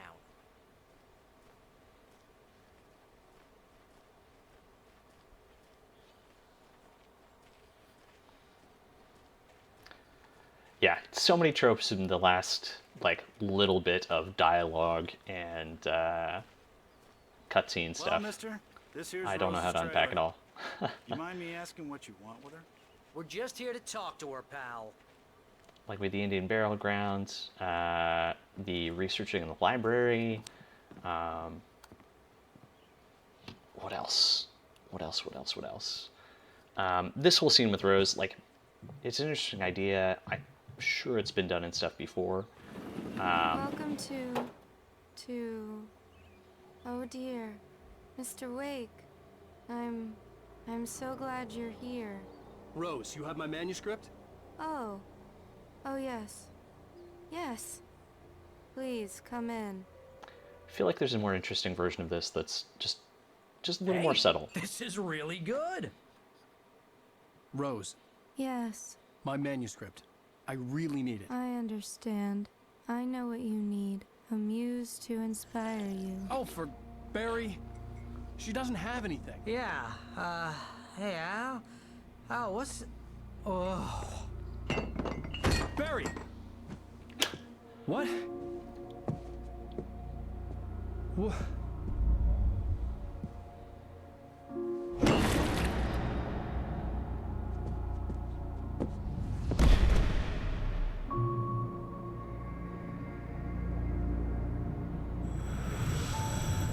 It's coming for you, hiding in my barber's skin.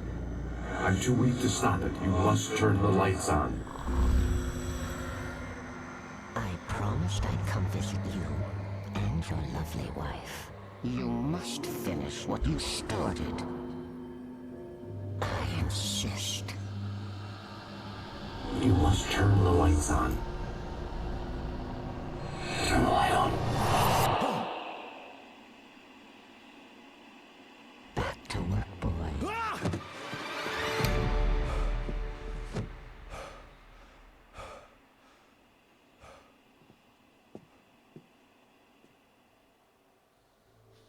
I felt nauseous, hungover. Only anger kept me going. I can't tell reality from dream anymore, but it seems I have an imaginary editor to help me. She's an old woman in a funeral dress. I call her Barbara Jagger. She's very strict. I'm writing faster and faster. My manuscript is being heavily revised. The edits are getting very aggressive, and each day there's less of me and more of her. I hate it, but I know she's right. She promises me I can save Alice this way. She knows more of this than I do. About the complex incantation I'm attempting. About this place. She's worked with another writer under similar circumstances, Thomas Zane. The genre of the story seems to be shifting. It's turning into a horror story. I'm getting close. I can feel it. What did it start as? Like, has it not been a horror story the whole way through? Medicated by hate? I think that's the only one of these I can read. Yes, and then we have The Shrine to Alan Wake. Yeah.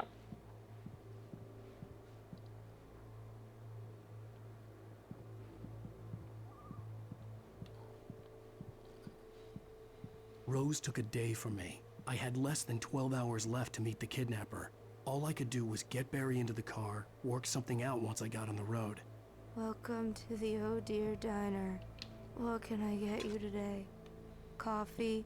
I couldn't work up much hate for Rose. Something had used her to get to me and left its mark. First refill is free. Milk and sugar on the counter there. Would you like to hear today's specials? Thank you. A nice day. Come back soon. Barry was out of it. He was way too heavy to carry. You're right. I deserve more money. So handsome. Barry's great. My gun and flashlight were gone. I'd have to find a way to get Barry into the car as quickly as possible. There was no time to waste. It's interesting how Wake is continually getting disarmed. Mr. Randolph liked Rose. That little smile she had. How she was still sweet when life had tried so hard to make her bitter. It wasn't any of his business what she did in her trailer. But those strangers, the writer and his smart-ass sidekick, looked like trouble. And they'd been in there for hours, way past her normal bedtime. He reached for the phone and called the sheriff's station. Oh yeah, we're supposed to go meet the sheriff and our not Agent Cooper.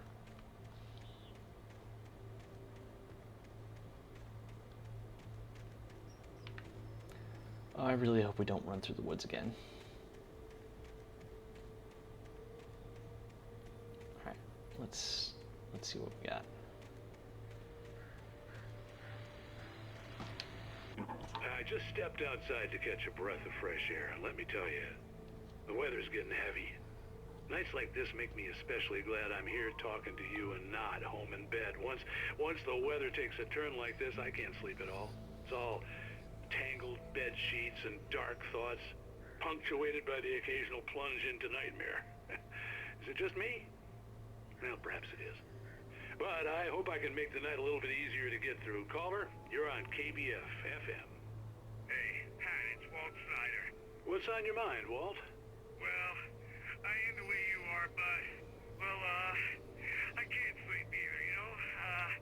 I just been staring out the window here, trying to make sense of it all, but, I ain't been drinking either, you know? I just... Well, you sound like a man with a problem, Walt. I had a, argument with Danny, and, then I got in trouble with the law, and, I'm just, well... I heard something like that, Walt. Yeah, well, he's, Danny's my best friend, and, he let me, bail today, and now I'm just alone here at the window, waiting. Man, and there's something in the air tonight, man. I was just outside looking up at the sky above our broadcast tower thinking the same thing. What are you waiting for, Walt? I don't know. You know, something's gonna happen. You know, I think I better go. Well, Walt, maybe... No, thanks, Pat. Well, good luck to you, Walt. Hang in there. Let's take a little break, folks. This weather's really something else, huh?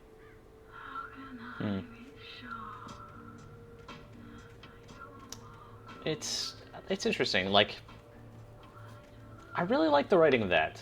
Like that little exchange. I think a lot of it, you know, the performances were really solid as well. But like, I thought that was really good. That was really effective for setting the mood and everything. Just like some very naturalistic dialogue. I thought, or at least you know, delivered in a very naturalistic way, and like really effective at setting the mood. So it's interesting how. Oh. Just that. Yeah. Also a very effective choice. Like some of the sound design in this game is so good. Not just because it's a baby crying. Also, this like the music we have going underneath this, the score. This is the part of this game that I love. This sense of creeping dread. That's what I'm here for. Long walks through the forest and gunfights, less so.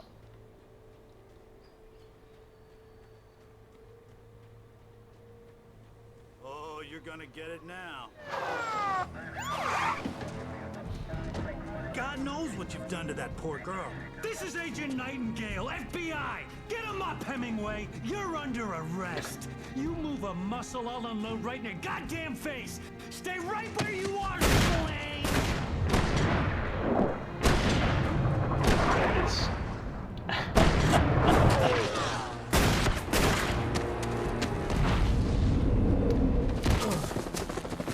The Max Payne bullet time. Weird choice. I'm standing right here, you goddamn maniac! But also, wow, what an I overreaction hated to leave Barry to an behind, unarmed man. but there was no way I'd miss my appointment with the kidnapper. Cops, am I right?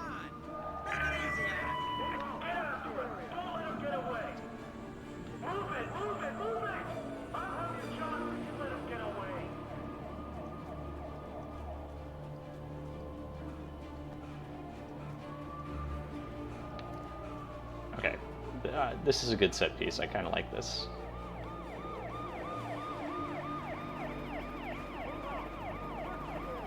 That thick fog, and facing just a radically different threat.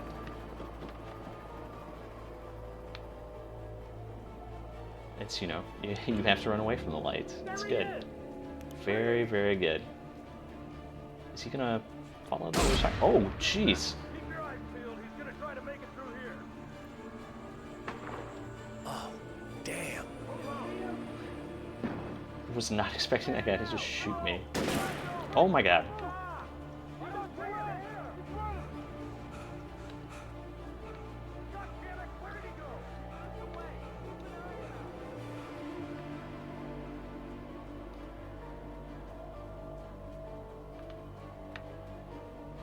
It's also like I've been shot.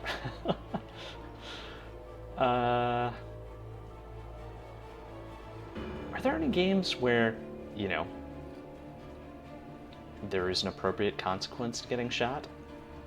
He's gone. Come on, guys. We need to head him off. Just pause for a little light reading. For decades, the darkness that wore Barbara Jagger's skin slept fitfully in the dark place that was its home and prison. It was hungry and in pain. It dreamed of its nights of glory when the poet's writing had called it from the depths and given it a brief, terrible taste of power and freedom. The rock stars had stirred it from the deep sleep the poet had sunk it back to in the end. When it sensed the rider on the ferry, it opened its eyes.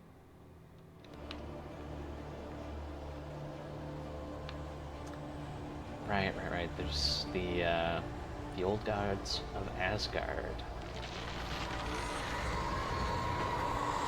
Alright, now we're into darkness territory.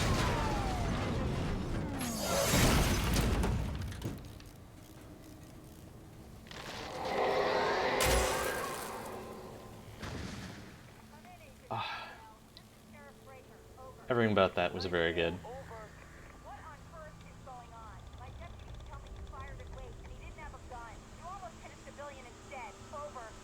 Sheriff, Wake's running. I'm giving chase. I don't have time for this. Well, make the time. You can't just go shooting at people in my town. Over. I'm a federal agent pursuing a fugitive. You want to discuss my methods, Sheriff? Make an appointment. Over. You stay right where you are, Agent Nightingale. I'm on my way. Out. Yeah, Oh, there are more things.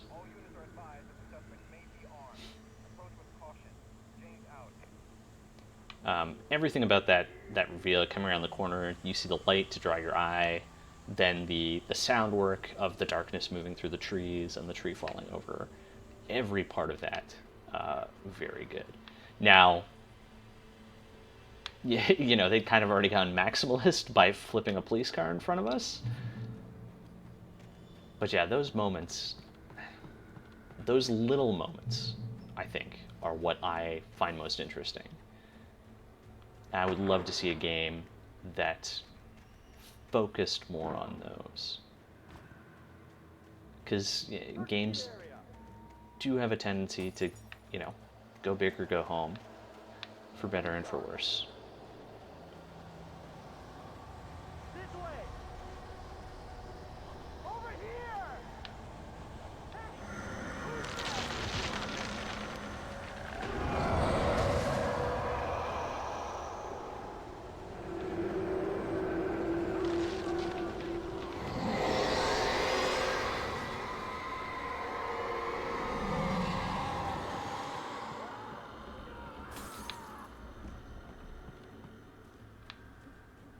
It's interesting. They're saying it's Andy. This horror was everywhere I went, circling me. The cops didn't stand a chance. They were after a writer, not a monster. Wait, are you seriously telling me that geek writer just took out my deputies? Are you kidding? I mean, have you seen this guy? He wears a tweed jacket. Over. He's the guy we're chasing. If it's not him, who then? Bigfoot? Over. I don't know yet, but I'm not in the habit of jumping to conclusions. That tends to come back and bite you in the ass. Out.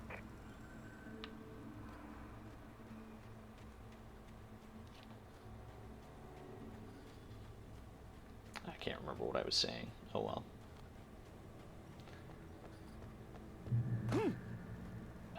Calling out Andy. Andy, famously the one of the deputies from Twin Peaks. I don't know if that was a subtle reference or not, or if, like, I don't think we met an Andy prior to this. This is very reminiscent of some Max Payne stuff towards the last level.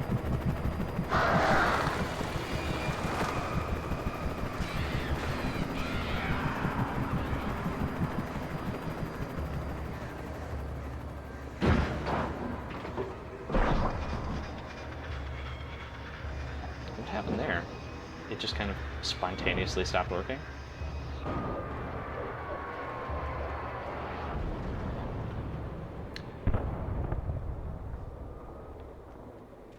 Like, I would have expected the birds to actually hit the tail rotor, but, yeah.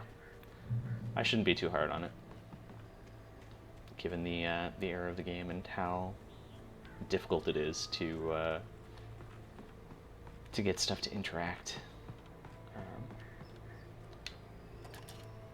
Like, two models or whatever to interact with each other in a game. Now we're just back. Was that the gas station we were at earlier? Are we just going back there again? Alright, let's get this thermos. Hey, the Chaos Bean. How's it going? This is Jane. Mulligan, Thornton, come in. Over. Thornton here. Gates. We got both Wheeler and Rose in custody. They didn't put up a fight or anything. But anyway, hey, Mulligan, what you... Come on. Sit down and give me that. Gaines, Mulligan here. Over. Go ahead, Mulligan. Over. We got Wheeler and Rose here. Wheeler's drunk or hopped up on something. Speaking of which, that Fed had a pretty distinctive whiff of Otis Scotch about him, you know what I mean? Over.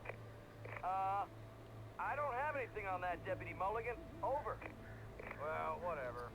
Anyway, Rose is just being plain weird here. You better get Doc in to take a look at both.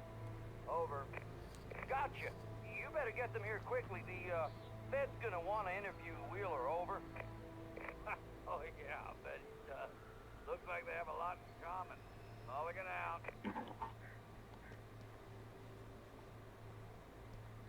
Yeah, I saw you were streaming that earlier. I would have dropped by, but I was out going to looking at an apartment. This is your first time playing through it? I imagined that the broadcast tower in the distance was part of the local radio station. Maine seemed like a decent guy. Perhaps he could give me directions to the coal mine. I played through Immortality a couple months ago. Really enjoyed it for the most part, although it's a little cynical sometimes, I think. Shadows clung to the gate. The darkness that was after me was trying to stop me. I wouldn't get through without blood. Wow, the lead actress from the game rated you. Yeah, I can imagine that being quite distracting. That's awesome, though.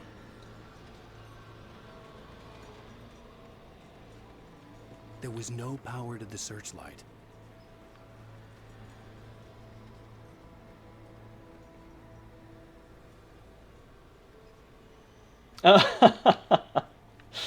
Wow.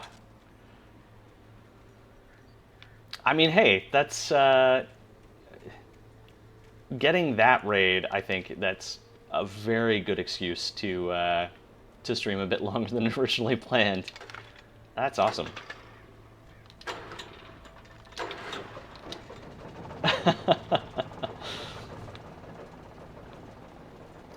That's really cool. Now I'm really disappointed I missed it. I was kind of bummed out before. The apartment hunting going is it's tough. The old generator conked out. I'd have to see if I could fix it and try again. You know, there are worse markets than Stockholm for sure. But yeah, like the apartment I looked at today had some problems, like nicely re-renovated, but an older building, kind of at the top end of my budget, and there were like 20 people at the viewing when I showed up. So it's going to be very competitive, I think. But that's how it goes. Yeah, no. The one nice thing about Stockholm is buying a place actually like kind of makes sense financially, in that the rental market is even worse, which isn't really a good thing, but it's like, yeah, in other places I've lived, buying a place has just been so much more expensive than renting. It's just hard to make the switch because yeah. Whereas here it's at least like, yeah, you make the switch and in the long run you are going to be better off, and also in the short term. Whereas buying in a lot of other places, a lot of other cities. It took me a moment to recognize the flashbang grenades. They were an ideal weapon for my situation. T1, come in. Over. T1, this is Sheriff Breaker. Report. Over. Anyway, so I'm sure I'll find a place eventually. Report. Over. Come on, guys. Talk to me. Come in, please. Over.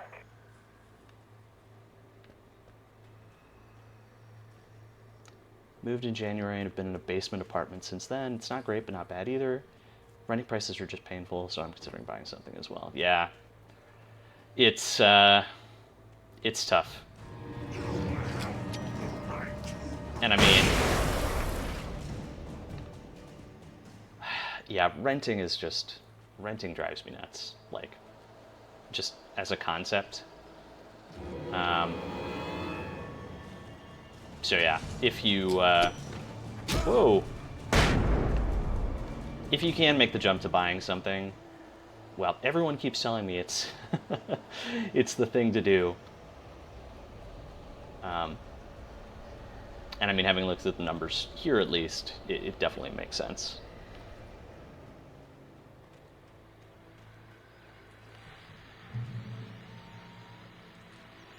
Yeah, if you're in a market where, you know, you have that opportunity where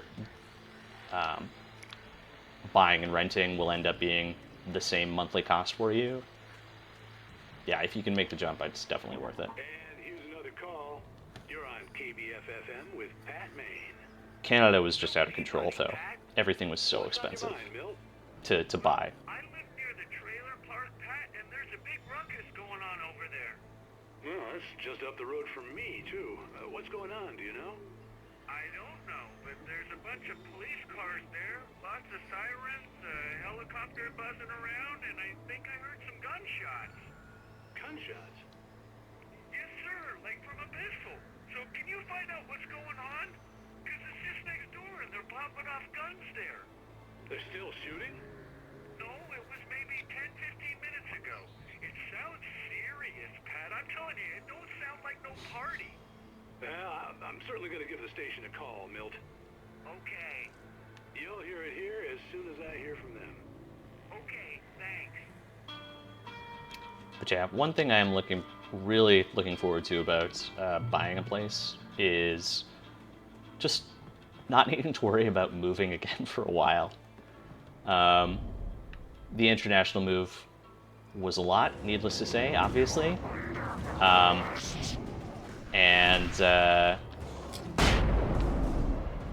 Yeah, I mean, any move is it's just so much work.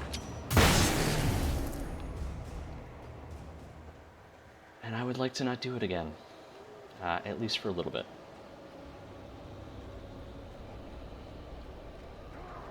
Anyways, video games.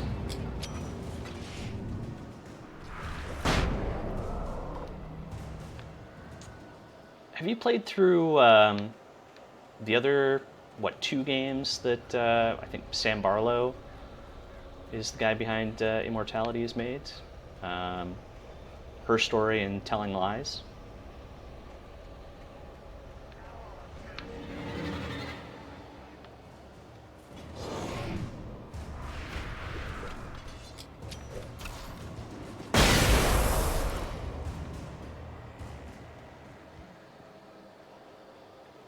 Yeah, I played through Her Story and really, really enjoyed it. Very different from Immortality in a lot of ways. I haven't played through Telling Lies yet, but it is one. It's on my wish list.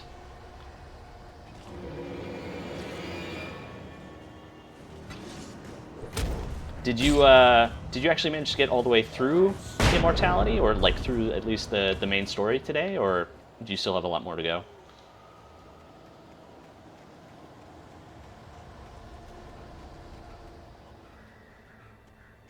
And actually, to that end, are you planning to stream more of it? And do you know when? Because I would definitely be interested in watching some of that.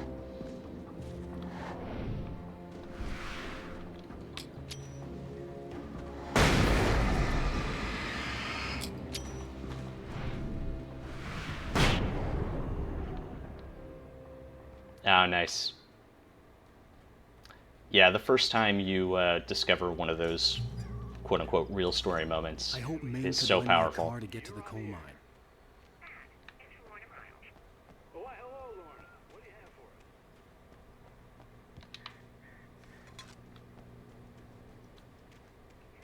Okay, cool.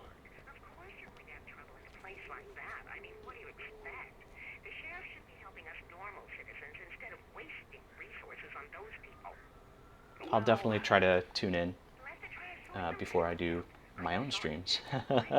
Wednesdays at 8. Well, thank you very much for that compassionate viewpoint, Lorna.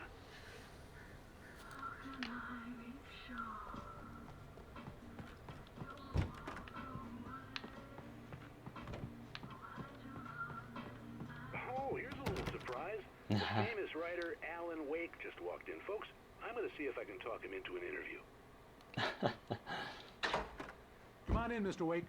Oh, I'm so glad you could find the time to do this, Mr. Wake. Nowhere to run now, Dan Brown. You back away from me. Don't hurt. Whoa. Everyone calm down. Put the gun down. We're all friends here, right? Cool your jets, Nightingale. We got him. What the hell's the matter with you? There's a civilian in there.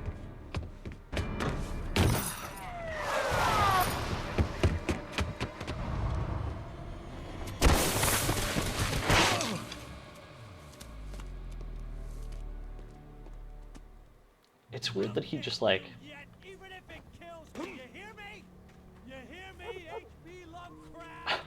I had fallen off so many cliffs it was ridiculous. That's what you get for naming a book The Sudden Stop. It was probably good I hadn't had the chance to tell Maine where I was going. I'd have to lose the cops and find my own way to the mine. A weird choice to have him just like hands down right in that broken glass. You know, I'm thinking of like Die Hard, famously made such a big deal about him having to run across that broken glass, and here it's just like, yeah, whatever. Yeah, there's some glass on the ground. Just slam your hands into it, no problem. Nightingale stared through the broken studio window into the dark woods. He turned around, started to walk out, but Maine grabbed his arm. "Young man, you almost shot me. You don't shoot off rounds at people like that. What's the matter with you?" Nightingale shook his arm free, marched out. His cheeks burned with rage and humiliation.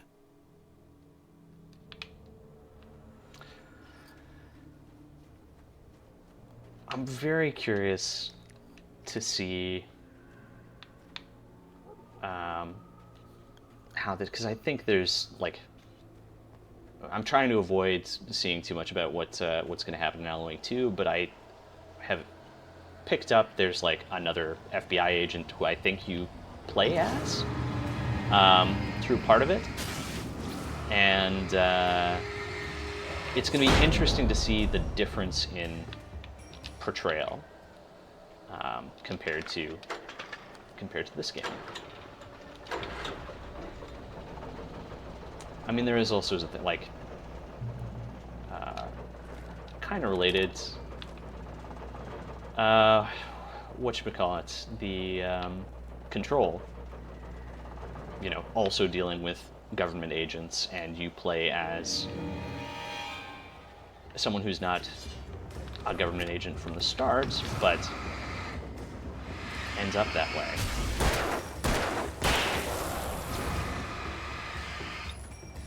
Yeah, there's definitely...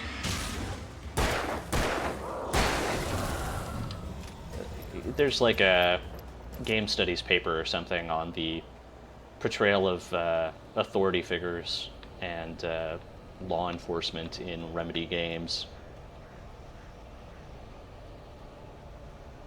Because, yeah, I mean, this is the only one where you do not play as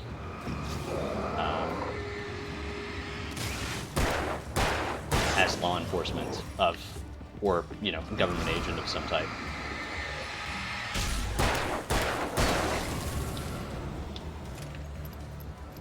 But you definitely have a lot of interactions with law enforcement. Obviously. There was no sensible reason for the power company work lights to be here. It was almost as if they'd been left for someone like me to use. Now, the darkness controls the Taken. It's pretty self-explanatory. Interesting that it's a theme they like to keep coming back to. Yeah, it's... I mean, video games, right? A certain amount makes sense. You're making games about people who have access to firearms. For a shooter game, it's kind of an easy affordance to it. But yeah, it would be interesting to kind of like compare the representation and the choices they've kind of made for that.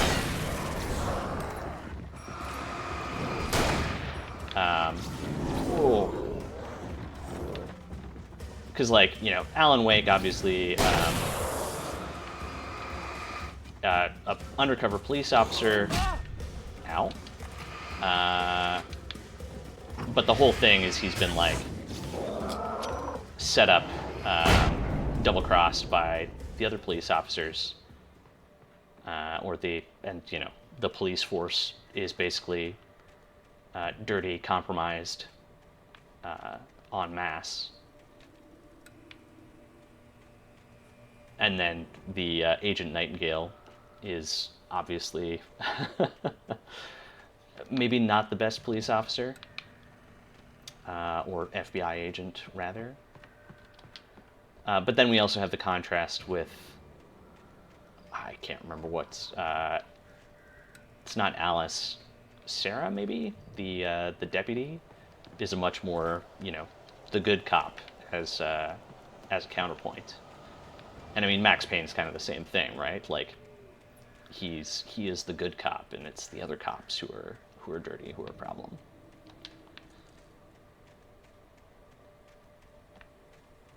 Trying to think in Control. Control doesn't really have, you know, the bad cop or the corrupt cop, to my recollection.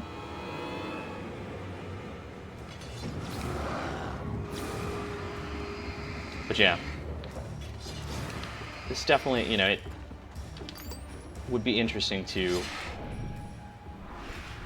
kind of think about that, about what choices were made.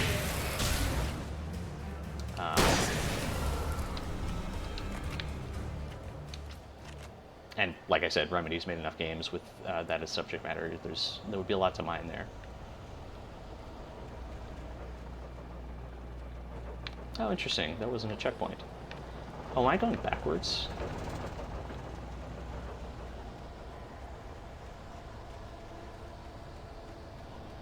I'm surprised that there was another encounter.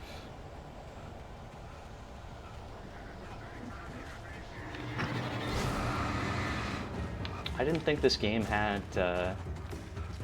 endlessly respawning enemies, but ow! I'm madly tapping the dodge button there.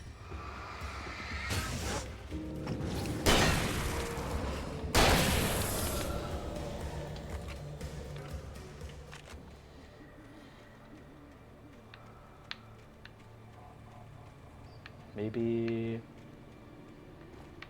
nope, definitely not down there.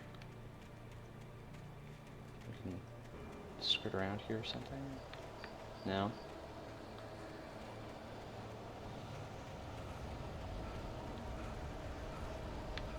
Okay.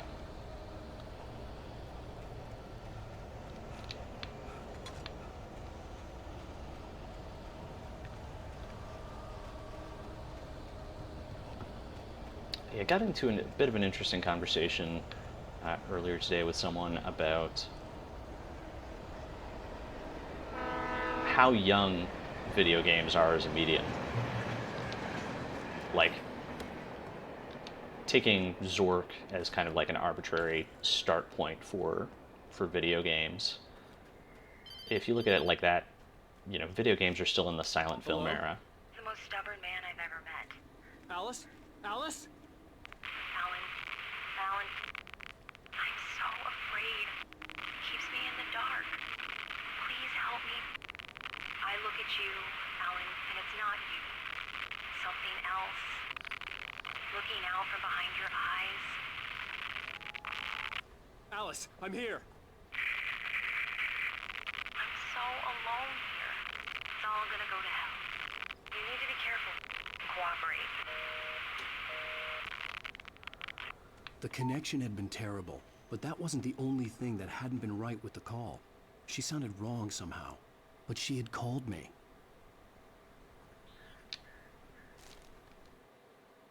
The pipe wrenched itself loose from the bridge's steel framework. Wrapped in darkness, it floated in midair, twitching. For a moment, I didn't understand what I was looking at. The heavy object lurched at me with impossible force. I threw myself out of the way, but just barely. When I turned my flashlight on it, it shook in a dark rage before it flew at me again. We missed a page. I'm not going to go back and look for it, though.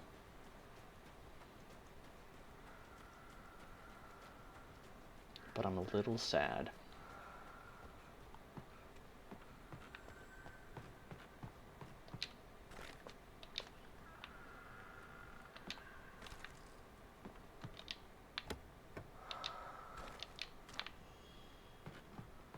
Can I? Okay, I can change between flares and grenades here. Or flashbangs.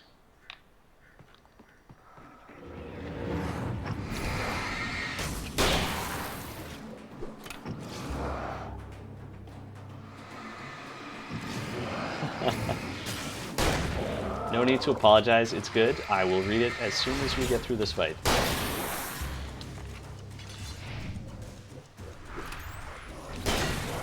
Alright. Let's see. I think we're approaching some sort of breaking point for AAA at least. The current concept seems to be to add devs and add content. That makes a lot of sense to a boardroom, but it doesn't always make sense for the gameplay experience. I don't think AAA will take the risk of making more interesting games because that doesn't make financial sense, but there are more ways to add quality to what they're making than just saying more. Yeah, I mean, a lot of the problem that AAA has is they're duplicating so much work from game to game. Like, you know, we're creating environments and characters. Up ahead, and a warehouse of some sort on the opposite shore. I hoped I could find a car from there. Yeah, you know, like we're creating characters, environments from scratch for every game instead of reusing those assets. And we're at a point of, you know, photorealism where we could definitely get a lot more use out of the existing assets if we had like a shared repository, kind of like, you know, prop warehouses for film studios. We generally don't. That's not something that the game industry is doing right now. And yeah, in terms of like, that was pursuing me was growing stronger, and it was taking over everything in its path. In terms of like adding content and stuff. Oh, okay. I need to focus here.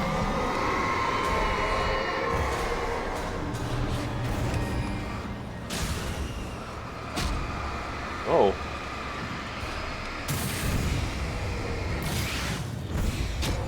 Ah.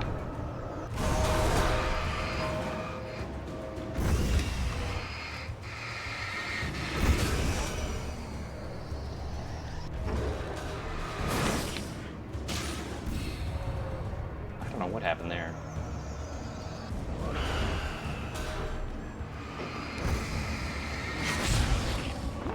Oh. Oh, come on. Okay.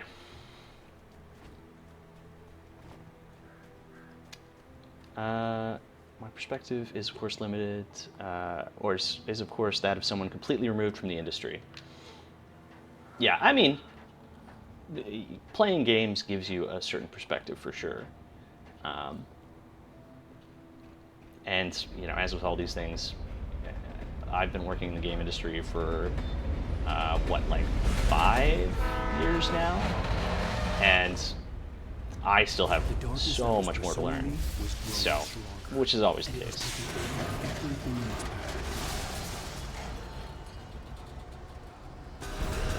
But yeah, it's definitely... I don't think you're wrong in anything you said there.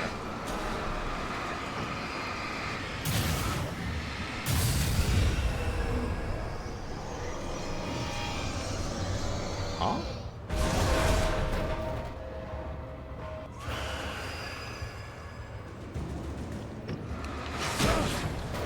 Oh. Oh, that was probably a waste. Oh no, I guess I got some things. Alright, let's get around here.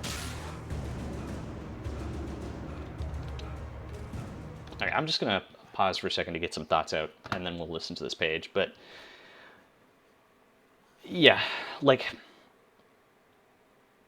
adding more devs. So one of the problems with adding more devs to a project, at least for programming, is it's often it depends on the size of what you're doing and the division of labor, but just adding more programmers to something or more developers to something is not going to necessarily get you more faster, because there is a problem with coordinating people as something that you get diminishing returns, basically. Like, one person, the work per person is different than if you have 100 people. You're not getting that same work per person out of that because of the additional, inertia of needing to communicate across the whole organization. So there is definitely like a threshold where it just, you stop getting more out of it. But yeah, there's so many things that could be done, I think, to optimize that. Like I said about, creating assets that are reused. And there is definitely a little bit of that, especially in like smaller indie games, just by necessity. But AAA, I think, could get a lot more mileage out of that if, like, especially the big publishers, like, pooled assets they had from all their games and made that available to games they were publishing as just like a library of like, hey, yeah, like, use this asset from this other game that we published. Don't, create 100 new rocks every time you're creating a game. But yeah, I think there are also just things about like an equivalent time in film's history, an equivalent length of time from sort of like the first instance of a movie. We didn't have like montage was had barely been figured out. We didn't have sound in films. We didn't have color in films, really. Color wasn't widespread until like, relative to where we are now, like it'll be like another 30 years until games have color. But the problem is, for when you think of stuff like montage, that's, color is a relatively obvious one. Sound is a relatively obvious omission. But montage is like, it's a style of filmmaking. It's understanding how you use film to communicate meaning. And I am positive there are things about games that we are not considering. Like, kind of an easy example is like this game is super combat heavy because combat is something we have figured out how to do pretty well in games. But anything other than combat, we have not figured out to nearly the same extent as like the point and click of gun violence. And I think I'm super excited to see where the industry is going to go, what we're going to discover, and how the form of games is going to change. Anyways, let's read this page. I slammed the door shut right in his smug face. He pleaded for me to open the door. True to form, the asshole actually thought I would obey. I had no sympathy left, no guilt either, not for him. I took a moment to savor the scream. I bet I had a smile on my face. It was all that I had time for. The dark presence was inside the lodge with me. Okay, so we're going into a lodge. That's a dead end. Oh no, wait, ladder. As a teenager, just starting to get interested in writing, Stephen King had been a source of inspiration to me. I thought about all the inanimate objects that had come to life in his books. No one is safe in a good horror story. Certainly not the protagonist. That's what makes them fun. This was anything but.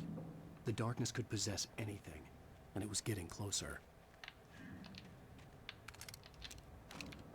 Another thing I'll say, in terms of like your perspective being limited to someone who's outside of the industry, one of the tools I found most useful for thinking about this stuff actually comes from the film studies degree that I did before getting into the industry.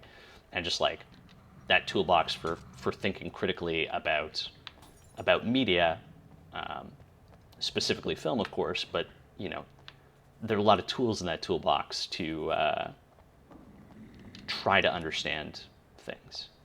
Let's see, it's going to be super interesting when we can play around with more more with dialogue. Yes, absolutely. As in phrasing being more malleable. Text games do this very well and are still way ahead of 3D games because it's so much less effort to add the content for weird, interesting interactions. Yeah, 100%. And I mean, any game that has voiced dialogue, that limitation intensifies so much more. Because it is very expensive to make any changes, to rewrite stuff. Or just to add more words.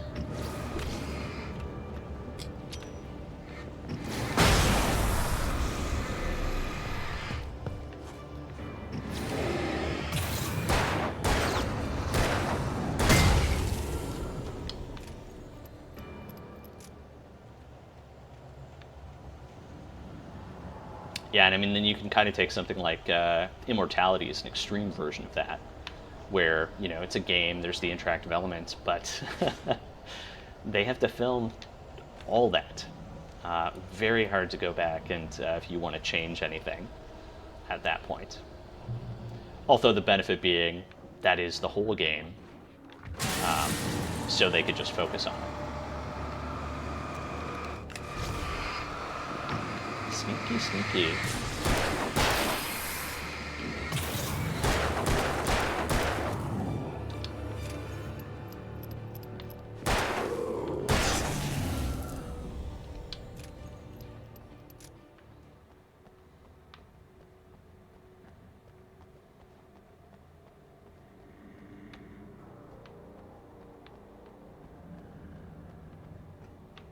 Oh. In light, you can hurt them. Okay.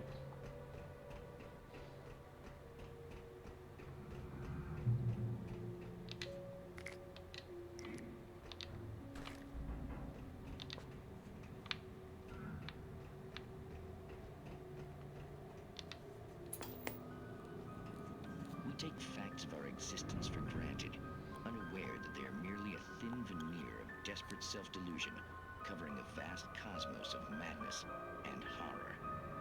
All too often, the stars are right. In Night Springs. Tonight's episode, A Family Occasion. Journalist Alvin Derleth's trip to study the local customs of an insular community in Night Springs has been less than successful. Until tonight. Well, I'm glad you changed your minds about this. Ancient customs, local mythology. My editor loves this kind of stuff. Well, Mr. Derleth, we don't want to feel like we're on exhibition. But you have demonstrated the seriousness of your intent. Oh, I am serious. Really, just do your thing. I'll stay out of your way and observe. Actually, I thought you could assist us. I'm afraid we are a man short. It would provide you with an intimate perspective. Could I really? Of course, Mr. Derleth. Well, I guess that's the least I... What would I have to do? Oh, here. Let me show you with a kiss. What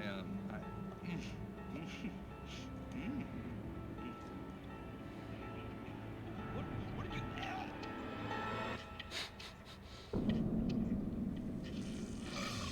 Oh, Mr. Derleth, I have well pleased Nixie Perka, the dweller in flesh. Your body shall host his 1,000 young, and all shall be glorious.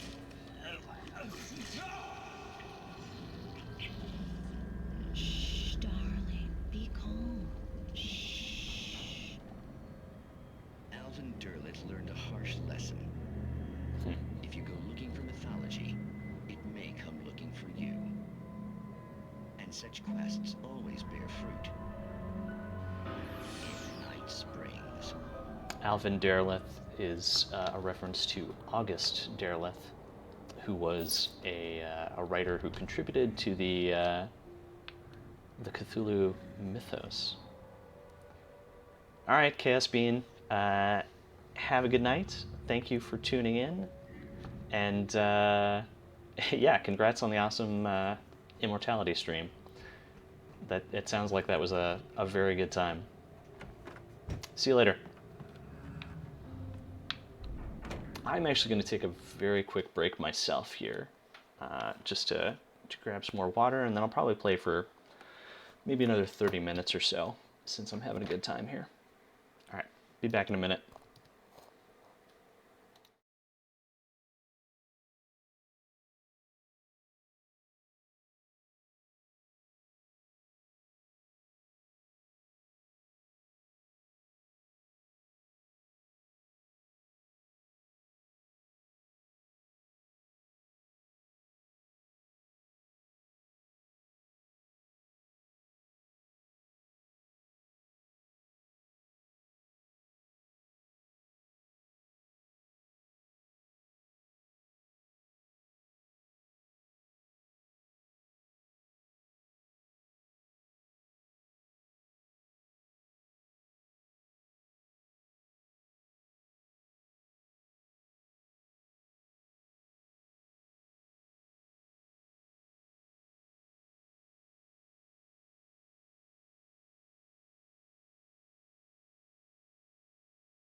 All right. Thank you for the patience. Let's get back into it. The darkness surged towards me, sucking everything loose from the ground into its depths, tugging at my clothes. I saw the flare the kidnapper had dropped and threw myself towards it just as I felt my feet leave the ground. The darkness embraced me with the force of a tornado. Somehow I managed to light the flare. The darkness roared and cast me away. I fell toward the dark waters of the lake far below.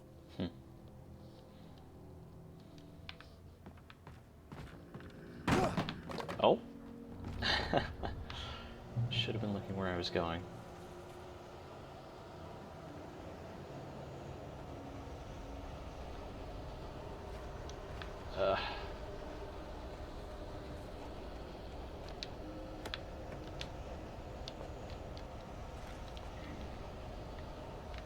I guess I'm maxed out on batteries as well.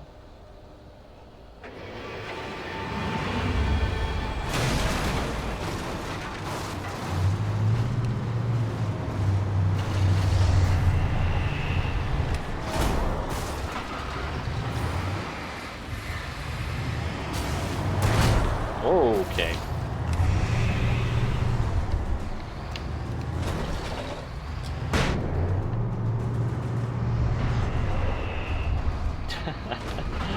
Don't remember this section.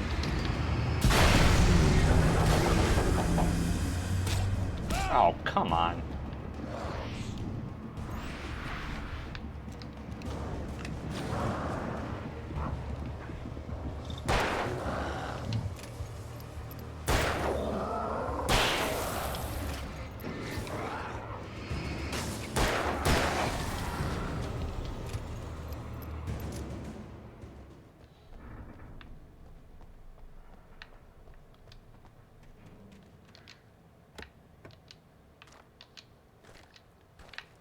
Cool.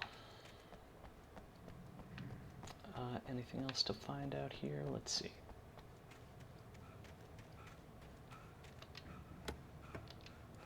Okay.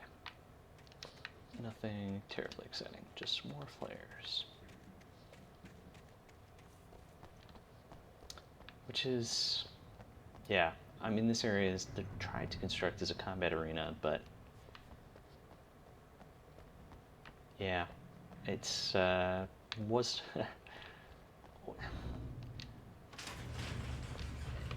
yeah, I don't know. Like, I want to say it wasn't the most interesting fight. I mean, like, the novelty of the bulldozer and stuff, but the arena itself, aside from just being a big space to kind of move around in. Yeah. Yeah, I'm not sure. I'm not sure how you could have made it better necessarily. Maybe some more pipes, debris, stuff to kind of navigate your way around. Although that might have just ended up being annoying. With kind of the physics of the area. I had never been this getting glad flung to see around the by sunrise. I had a couple of hours to get to the coal mine. Okay, I thought there was going to be more to that.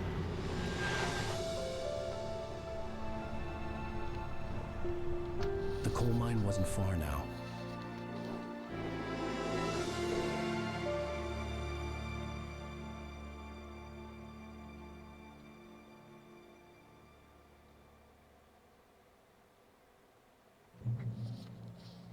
Today, I would meet the kidnapper, and he would give me Alice. I wouldn't give him any other choice.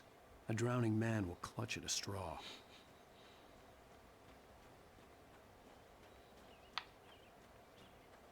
Right, so we're back today, but we have to go into the mine, which of course will be darkness again.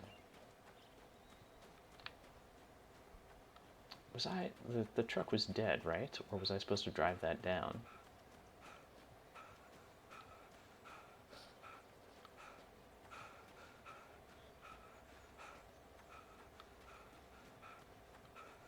Okay, you can drive.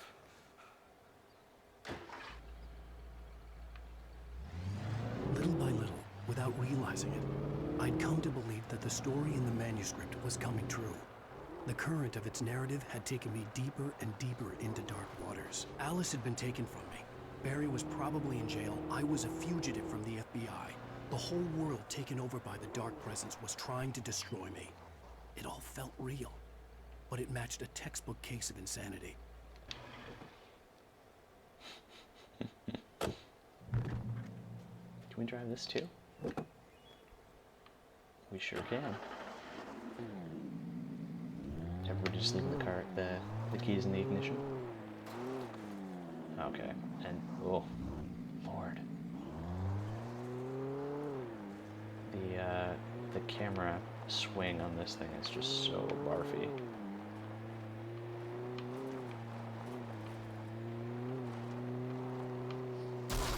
Whoop. Minor fender bender, nothing to worry about.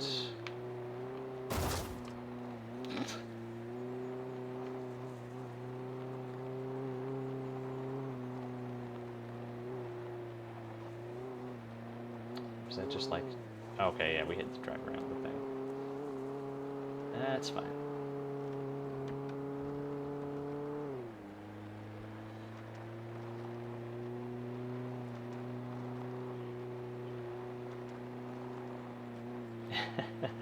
Hill. Thank you, sign. I don't know if I would have noticed that otherwise.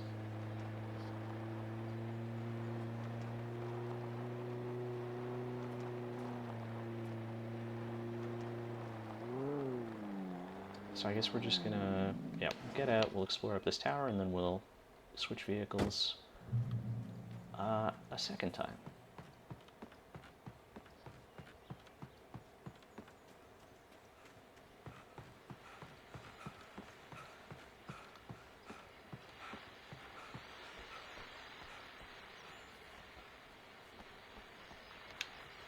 This is Pat Main, and you're listening to KBF-FM. Folks, I want to apologize for kind of abandoning you to that looping music track last night, but I was detained.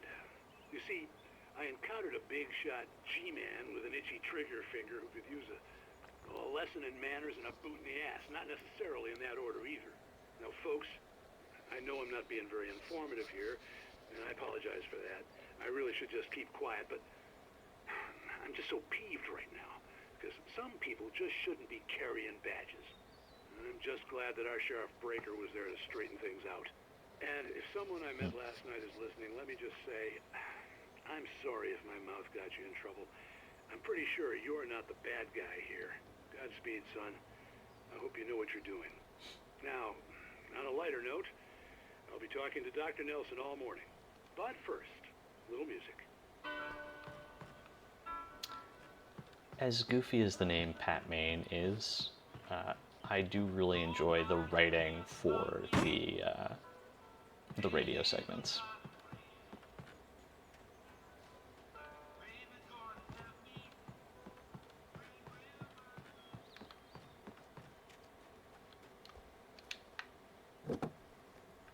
All right.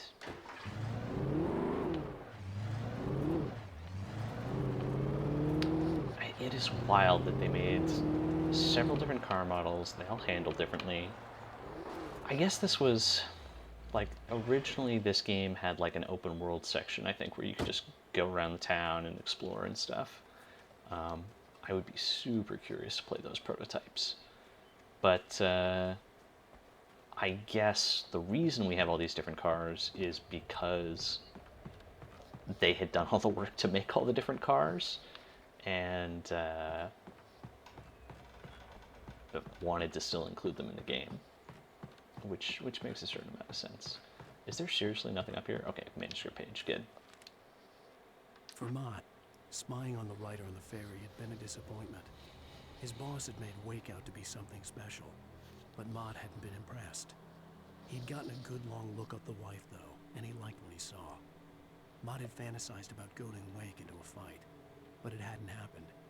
Still, he'd get his chance to see if the writer had anything in him. He'd been promised as much.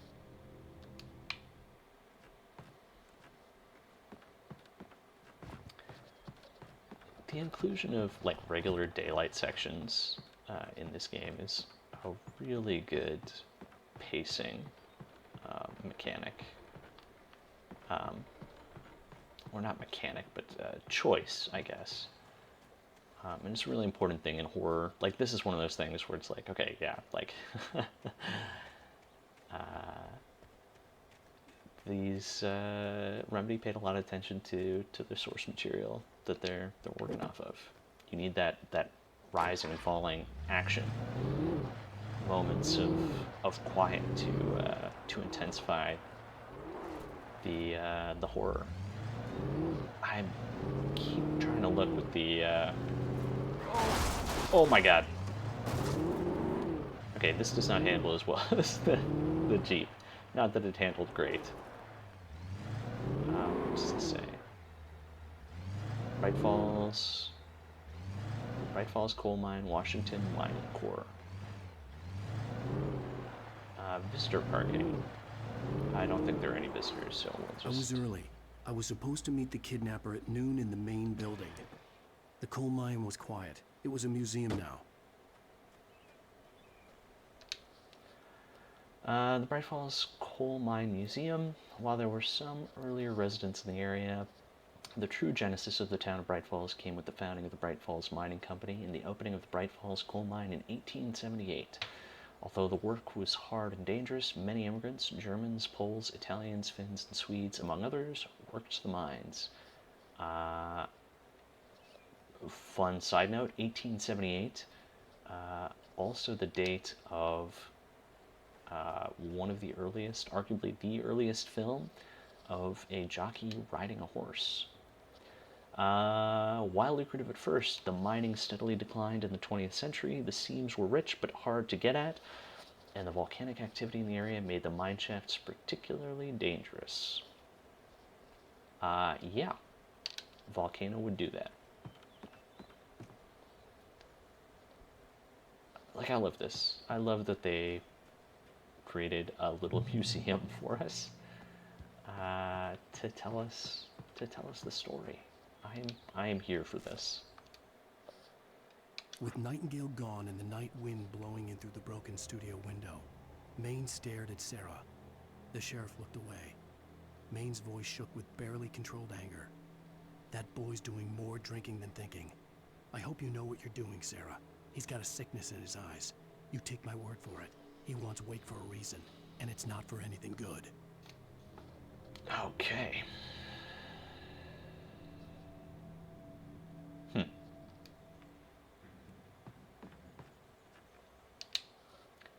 In 1970, a volcanic eruption below Cauldron Lake, while relatively minor, caused most of the deep mining tunnels to collapse or flood. 32 miners lost their lives in the calamity, and all mining around Bright Falls came to a final stop. Now many of the remaining buildings are protected as historical landmarks. It's interesting that, you know, protected as a historical landmark, and yet this thing looks like it's about ready to fall down, honestly. I wonder if this is actually based off of, like, a real mining museum in the Pacific Northwest, or a real, like, former mine site, maybe.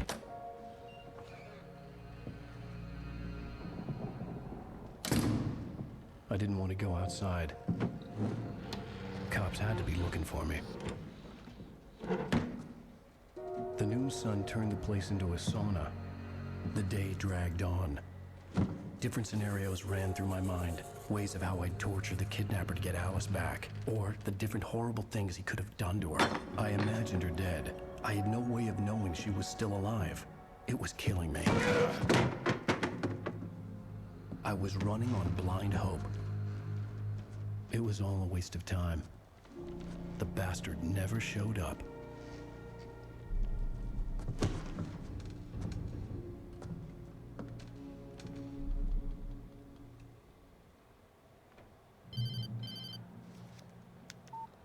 Where the hell are you? Change of plans. You know where Mirror Peak is? It's a big mountain north of where you are. You follow the path from the mine, you can't miss it. There's a lookout point there. I'll be waiting. I'm through being jerked around by You you. want to see your wife alive? Because if you do, you better watch what you say to me. Do we understand each other? I want to talk to Alice. Yeah, and I want the manuscript. Don't keep me waiting, Wake. Hello? Hello! Ah! I'm gonna kill him! I had to get to Mirror Peak. Is it just this door? Oh, no.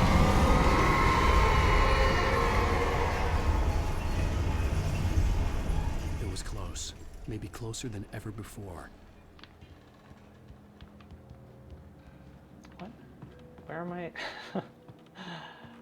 How do I get out of here? This is like the tiniest... Do I have to like jump down here? Oh, okay.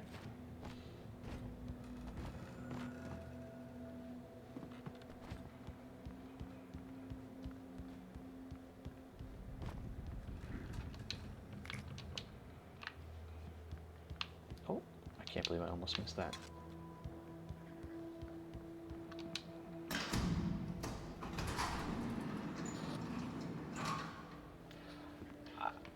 I don't know about you, but I have never seen something anywhere that worked like that. Like a button that opens a trapdoor somewhere else. I guess maybe like a mining thing, but yeah, I don't know. When Thomas Zane fell for Barbara Jagger, it happened fast. She was young, vibrant, and beautiful, full of life. He had never been a very happy man, and without any seeming effort, she had changed all that. Zane felt good for the first time in his life. Everything she did was another piece of a jigsaw puzzle he hadn't even known he'd been missing. And best of all, she made the words flow, strong and sharp. She was his muse.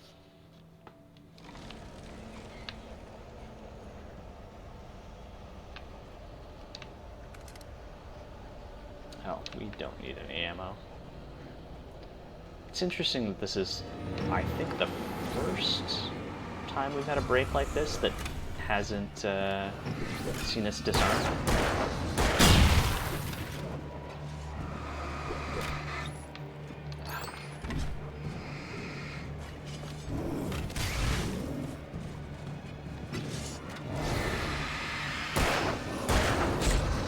Ooh.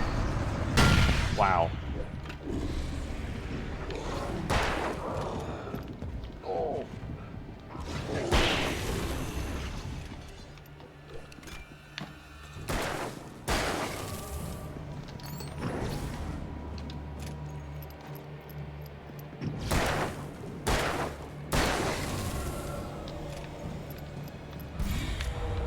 Okay.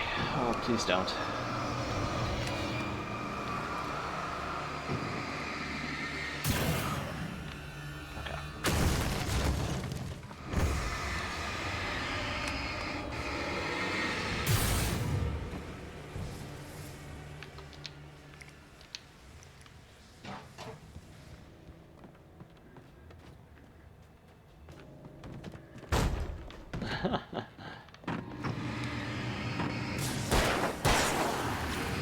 It's a very good horror movie moment there.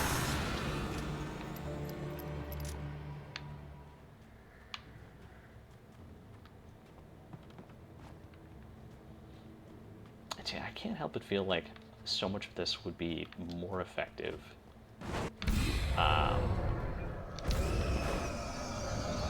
if you weren't constantly, you know, shooting this stuff. If you didn't have a gun, but just had to. Oh, I had to go down into here. What is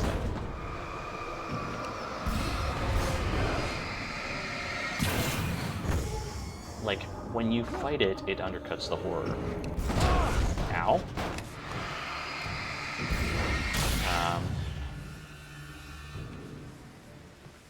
Whereas if you never actually fight it, it stays unknowable. It stays unknown. And that to me is what the hell? Scarier, more interesting. Maybe it's just me though.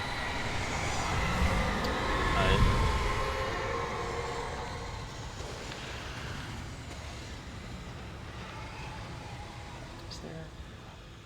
I guess we looked in there earlier. All right. No, this is where I came from, isn't it? No. This is just, I'm very turned around. Yeah, this is definitely where we came from. Okay. So where the heck do we go now? Oh, down here. This is a combat arena. Alright. The only way to reach the hillside ahead was to go through the building. I had to find a way to avoid electrocution.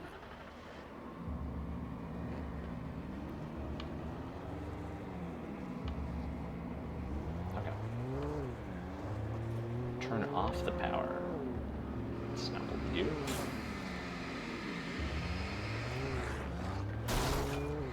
Oh, interesting.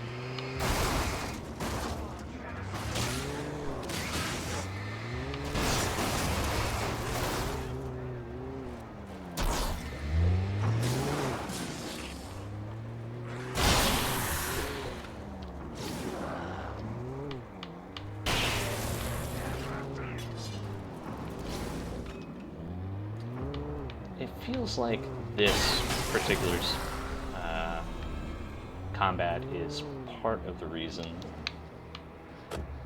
an open world version of the game, this game would be hard. That camera whipping around when you got out of the car. There's definitely some pretty barfy camera movement here. Alright, we just hit a checkpoint. We're gonna have to walk and fight our way back across this combat arena, and I think I'm gonna call it today. I've already streamed like an hour longer than I originally intended to, so yeah, I think let's call it for today. Thank you everyone for watching. It's great to have people drop by, and yeah, thanks again to the couple people who followed in the last 24 hours. I really appreciate that. You know, we hit our 10 goal, and we're making some good progress towards our next goal of 20 followers. So yeah, that's it for today. Please enjoy the rest of your Wednesdays, or your Wednesday. We'll be back playing more Alan Wake a week today, on next Wednesday. On Sunday, we're probably going to play a little more System Shock 2, but maybe something else. I'm not sure yet. And aside from that, we also stream on Tuesdays. No fixed schedule for that, so it will be something random. Anyways, thanks again for tuning in, and yeah, have a good night, everyone. Talk to you later.